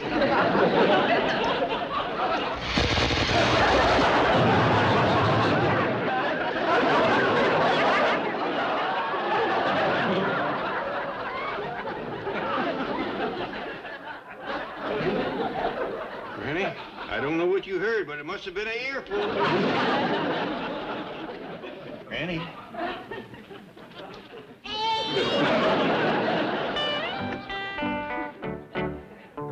Excuse me, Chief. Just a minute. Now, look, Margaret, I don't care how long the electricity has been off. I can't fix it. Call the power and light. My wife says the whole neighborhood is... Get that nightmare off your head. Clampetts are on their way up. What? Oh, my God. Put mine on. Here. Can we come in? Well, look who's here. We were just admiring our beautiful gifts. Well, we're glad you like it. Oh, lovely. Now, what can we do for you? Well, it seems that Granny here come back from the hills with a powerful hankering to have herself a party line telephone. A what? A party line telephone. A party line telephone? Jed, ask him about the party line telephone. I just did, Granny. Hey! Yeah, I just did. Did what? Ask him about the party line telephone. Well, if you won't do it, I guess I'll have to. I'd like to have a party line telephone. Has something gone wrong with Granny's hearing? Yes, ma'am. You see, Pearl give Granny her telephone, but Jethro must have hooked it up wrong because it blowed up in Granny's ear. Jed, tell him what happened to Pearl's telephone. I just did. Eh? I say, I just did. Did what? Tell him what happened to Pearl's telephone. You see, Pearl give me her telephone, but Jethro must have connected it up wrong, because every time... Granny, I told him. Eh? Mr. Clampett, explain to us what happened with Pearl's telephone. That's it. That's what I want. Can you get me one? It's your pleasure, he... Well, I'll do my best. What'd you say? He said he'd do his best. Eh? His best. Yeah. Looks real nice with Pearl's top. But what about the telephone? You'll do it. Okay. I'll do my... Good.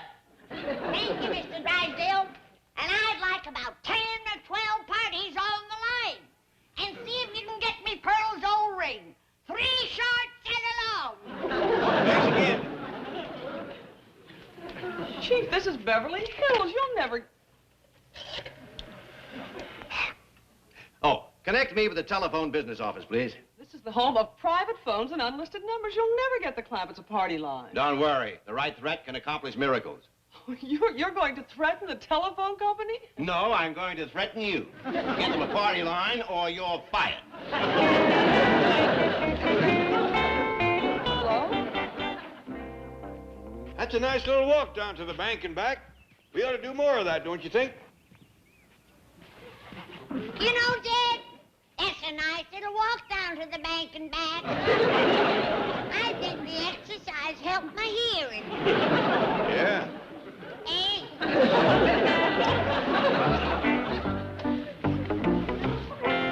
I should have known better than to depend on you. But Chief... What am I going to tell the Clampetts when they want to know why? There they are.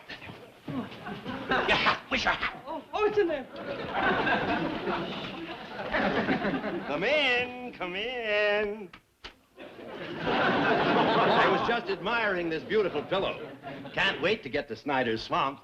Well, I won't hold you up long. Who are you?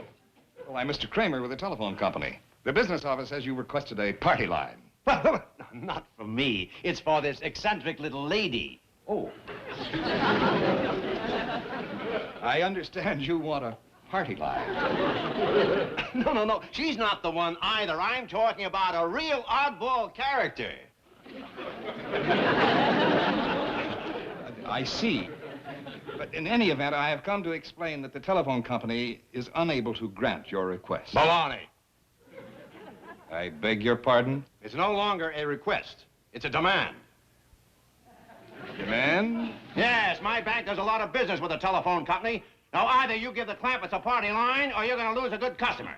Now, drop that in your coin box and see what number you get.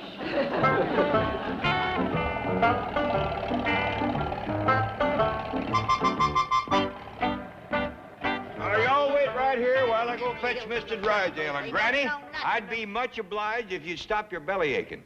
Seems to me we got a whole heap to be grateful for tonight. Name me something. Well, Mr. Drysdale taking us all out to supper. Yeah, we won't have to eat Ellie's cooking. And Jethro's got the truck running again. You got your hearing back? What good is it? I ain't got no party line to listen to. Granny, don't you be throwing that up to Mr. Drysdale. He done his best. He went right to the wall for you. Don't you mean-mouth him no more. Mr. Drysdale, he don't know nothing. Mr. Drysdale, we ready to go to supper? Oh, good. I'll have Miss Hathaway check our reservations. Well, I didn't see her in her office. Well, she's filling in on the switchboard. Oh. Well, we sure do want to thank you for the scrap you put up over Granny's party line. My pleasure. I showed the telephone company they can't push Milburn Drysdale around.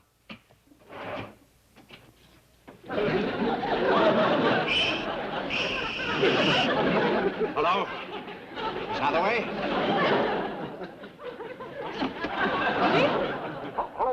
Hello, Miss Hathaway. Yes, Chief? Hello, Chief? Miss Hathaway. Oh, there you are, Chief. Yes, what is it? Check my dinner reservation. Yes, sir. Hold the notes, please.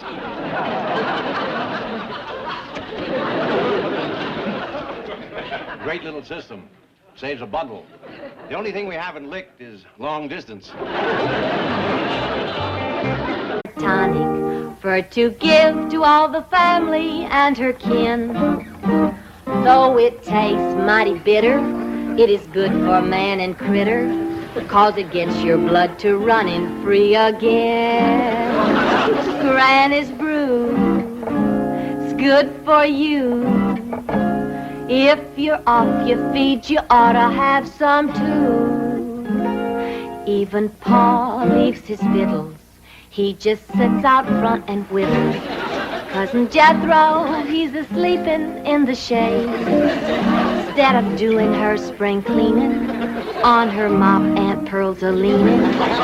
Granny better get that batch of tonic made. There's the gong. Won't be long till the family's back to feeling good and strong. Line up, everybody. First come, first served. 1, 2, 3, and 4. All right, Pearl, go ahead.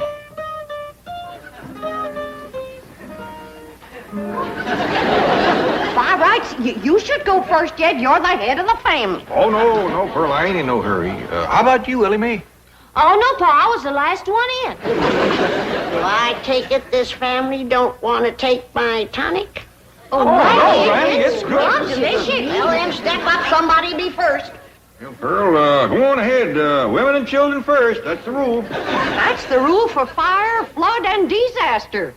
Well, it seems to me Granny's tonic ought to fit in there somewhere. I heard what you said, Jed Clampett. And just for that, when it comes your turn, you're going to get a double dose. Now, step up, somebody, and get at it. Hey, I got an idea. How about letting this little fella go first? He looks kind of puny. Yeah, he's been acting kind of poorly lately, Granny. Tonic him first, Granny.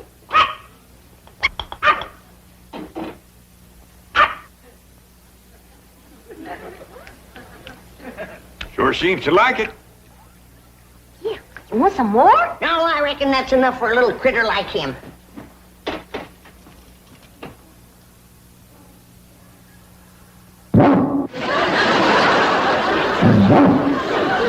Yes, sir. Best batch I ever made.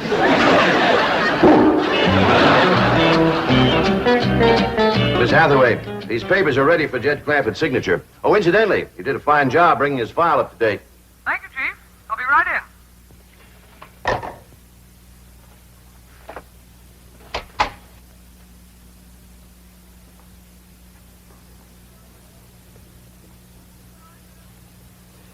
Mr. Drysdale, I wish to give credit where credit is due. Most of the work on the Clampett file was done by Miss Buckles here. Buckles? Who's she? A comparatively new girl, Chief. But already she has displayed those qualities so rare in the modern girl. Eagerness to learn, willingness to work, loyalty to the bank, devotion to duty. All right, all right. How much of a raise does she want? Oh, no, Mr. Drysdale. I didn't do it to get a raise. I did it because I'm sincerely interested in my work here. And I'm determined to become the best second best employee in your bank. You hear that, Chief? Rare devotion to duty.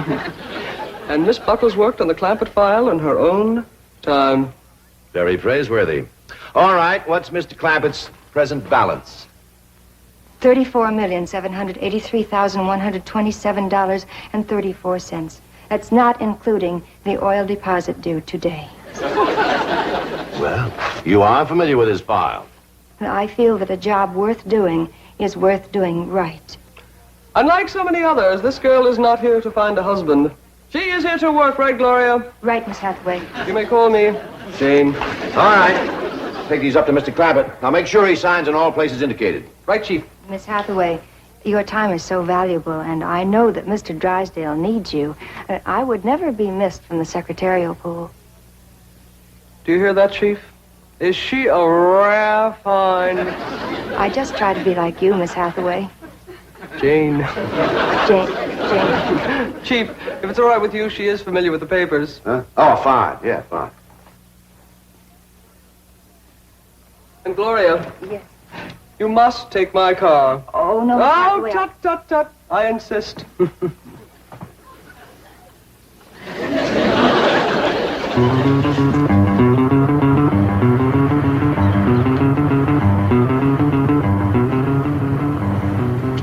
$34,783,127.34. $34,783,127.34.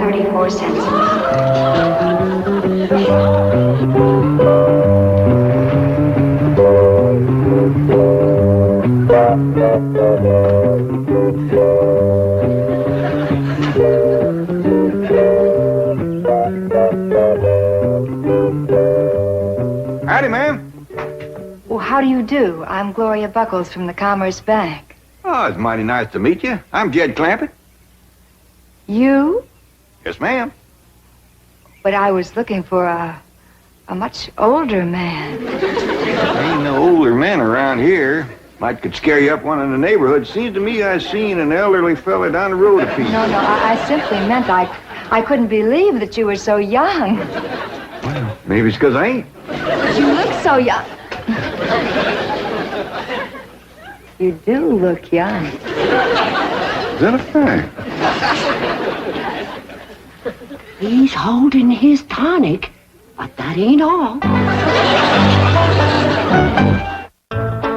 Tell you, Granny, I've seen it with my own eyes. That girl is young enough to be his daughter. And you say he gave her a hug? Grabbed at her like a crawdad grabs bait. That old mountain goat. I didn't figure on him running wild. Your tonic. You shouldn't have double-dosed him, and him being a widower so long. Jed'll come to his senses. I don't know. Ain't no fool like old fool. Jed ain't old. He's old enough, but he ain't too old, and that's where the danger is. You're making a hill out of a haystack. Granny, I got a good look at this girl, and I'm telling you right now, that ain't hay. Real big city article. Not the kind of girl that Jed's used to meeting back home. Oh, girls is girls, city or country. They all come out of the same catalog. Maybe so. But the city girls make it look like there's more in the package.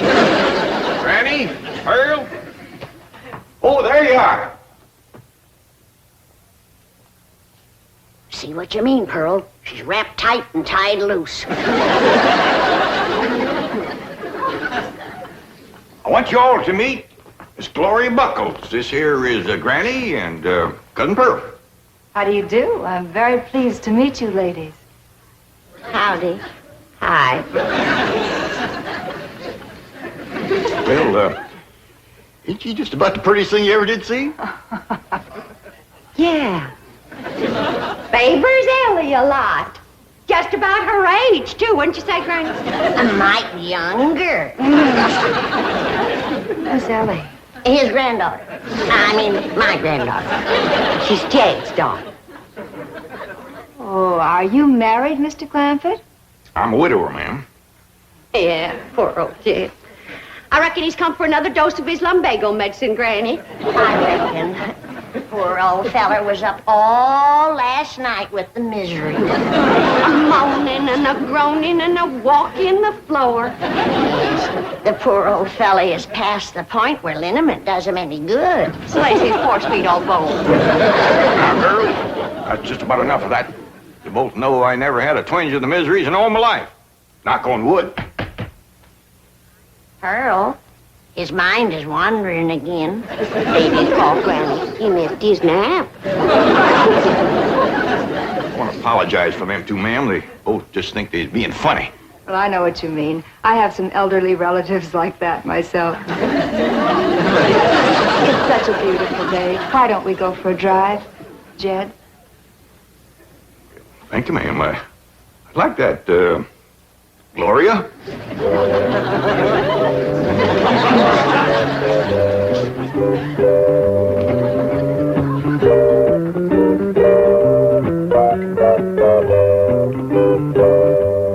Did you hear what she called us? Elderly relatives. Mind that. It's what he called her and she called him, and now she's going to get him out alone in her car. Let's get in the truck and follow him. We can't drive. Jethro can. Oh, I don't want Jethro getting no ideas from his uncle. Don't forget, he's been tonic, too. We has nothing to worry about. Jed's a man that can keep his feet on the ground. Once he gets his arms around that girl, won't much matter where he keeps his feet. By dingies, ma'am, if you hadn't brought her to a halt right when you did, we'd have gone right over that bluff. I'll get out and push her back on the road. No, Mr. Clampett. I stopped here purposely. Oh? How come? Well, it's so beautiful and I'm so lonely. Pretty woman like you. Why, I'd think these city boys would be standing in line for you. Boys, yes. Men, no. Well, I've seen them here all ages. Well, I'm afraid that years alone do not turn a boy into a man. I reckon I know what you mean. I blame that city down there. Something about it seems to close in on a boy and keep him small and immature all his life. Show me a boy that's grown up in the country, in the mountains especially, and I'll show you a man, a real man. You're gonna think I'm making this up on account of what you just said. But I grew up in the mountains. No.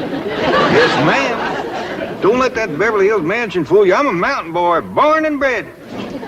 Of course.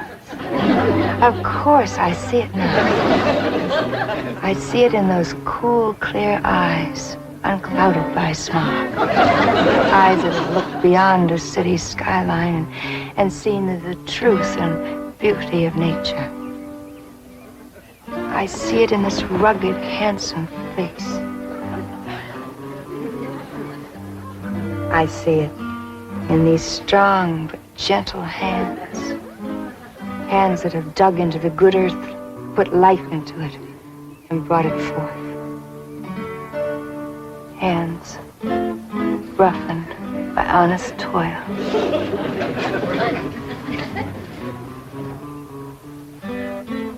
Take another look at the face. Oh, Jed.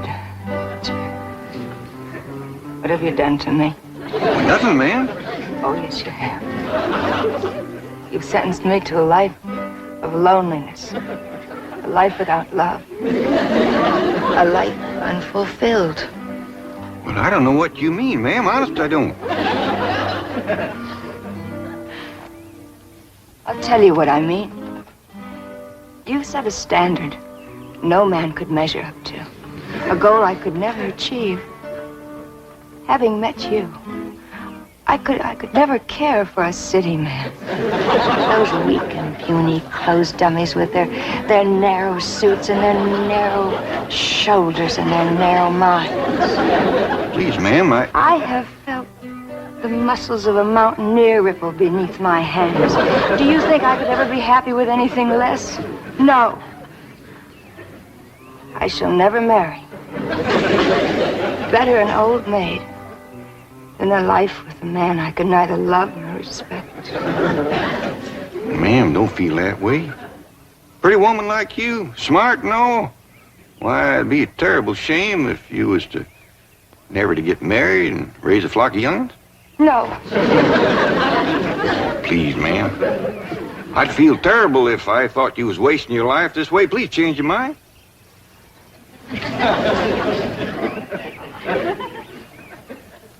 Well, Miss Gloria, if you're determined to marry a mountain man and none other, and unless you do it, your life will be ruined, maybe, and I get to know you better, I might could find a way.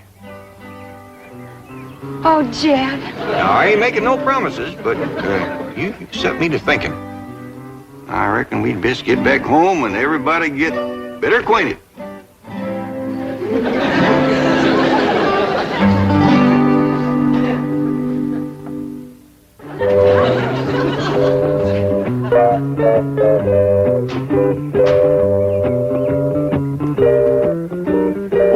Partner, forgot your pocketbook. Oh, those are some papers Mr. Drysdale wants you to sign. Well, come on, let's get in here and get busy. Got a lot to do with signing and dancing and getting better acquainted.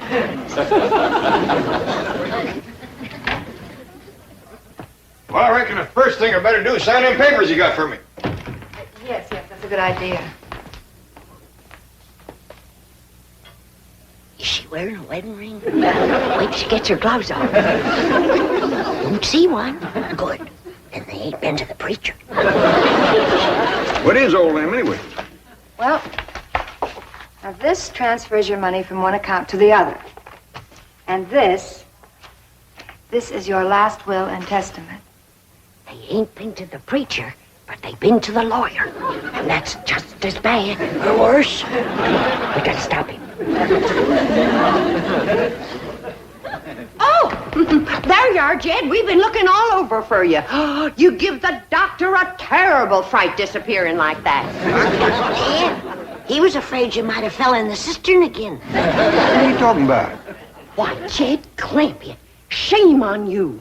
You know the doctor don't want you to have nothing sharp. Girl, what in the blue... No, don't get excited, Jed.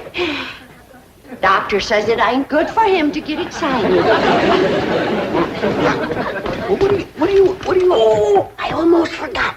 Come on into the parlor. Got a surprise for you. A surprise? Come on.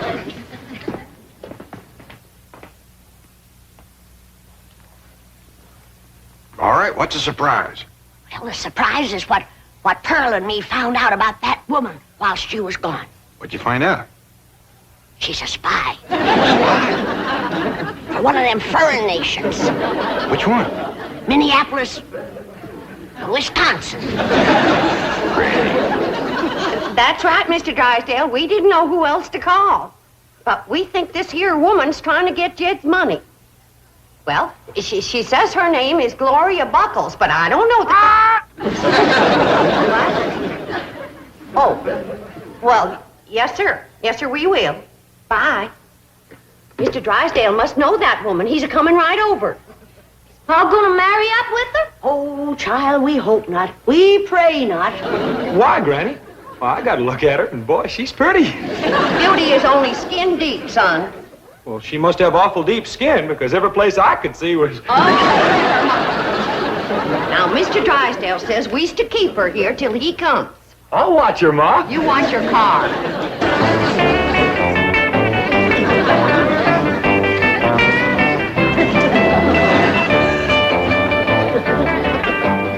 What'd you say this one was called? This is called the twist. If a feller was to dance this in a fresh plowed field, he'd auger his way right into the ground, wouldn't he?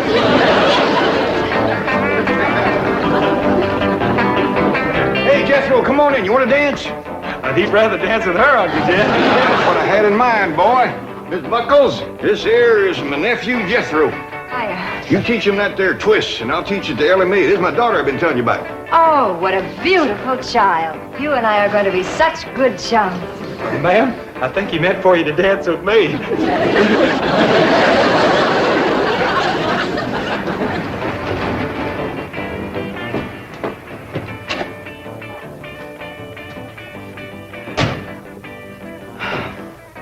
We're in time, Chief. There's my car. Yes. Now, where's your protege? That loyal, devoted, hard-working gold digger. I still can't believe it. So shy, so retiring. She'll be retiring if she hooks Jed Clampett.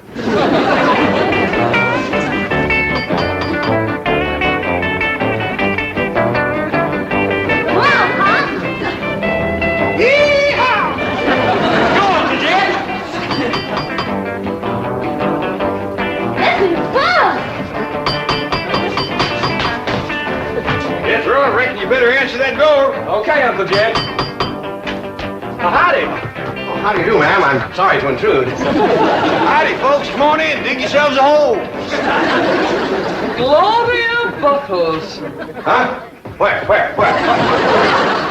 There. Oh, my thunder, it is. You imposter. Jezebel! You gold digger.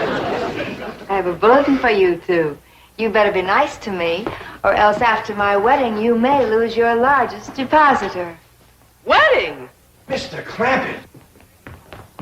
Have things gotten as far as actually discussing marriage with this woman? Well, yes, Mr. Drysdale, they have. Her and me had a nice long talk about it, and that's the reason I brought her home, so she could meet the family, kind of get acquainted. But... This pretty young city woman says that unless she can marry a mountain man, she just ain't gonna get married at all. I think we all agree that'd be a terrible waste. Should we set the date now, Jed? Well, yeah, near as we can. I'd say everybody willing that it'd be in about 3 or 4 years. 3 or 4 years? Yeah, be that long before Jethro's 21. Jethro! Hot diggity dog, I got me a wife! Bring me back! Paul, ain't you gonna marry up with that city woman? Oh, Ellie, us old foxes is trap shy, especially when the bait goes to chasing us.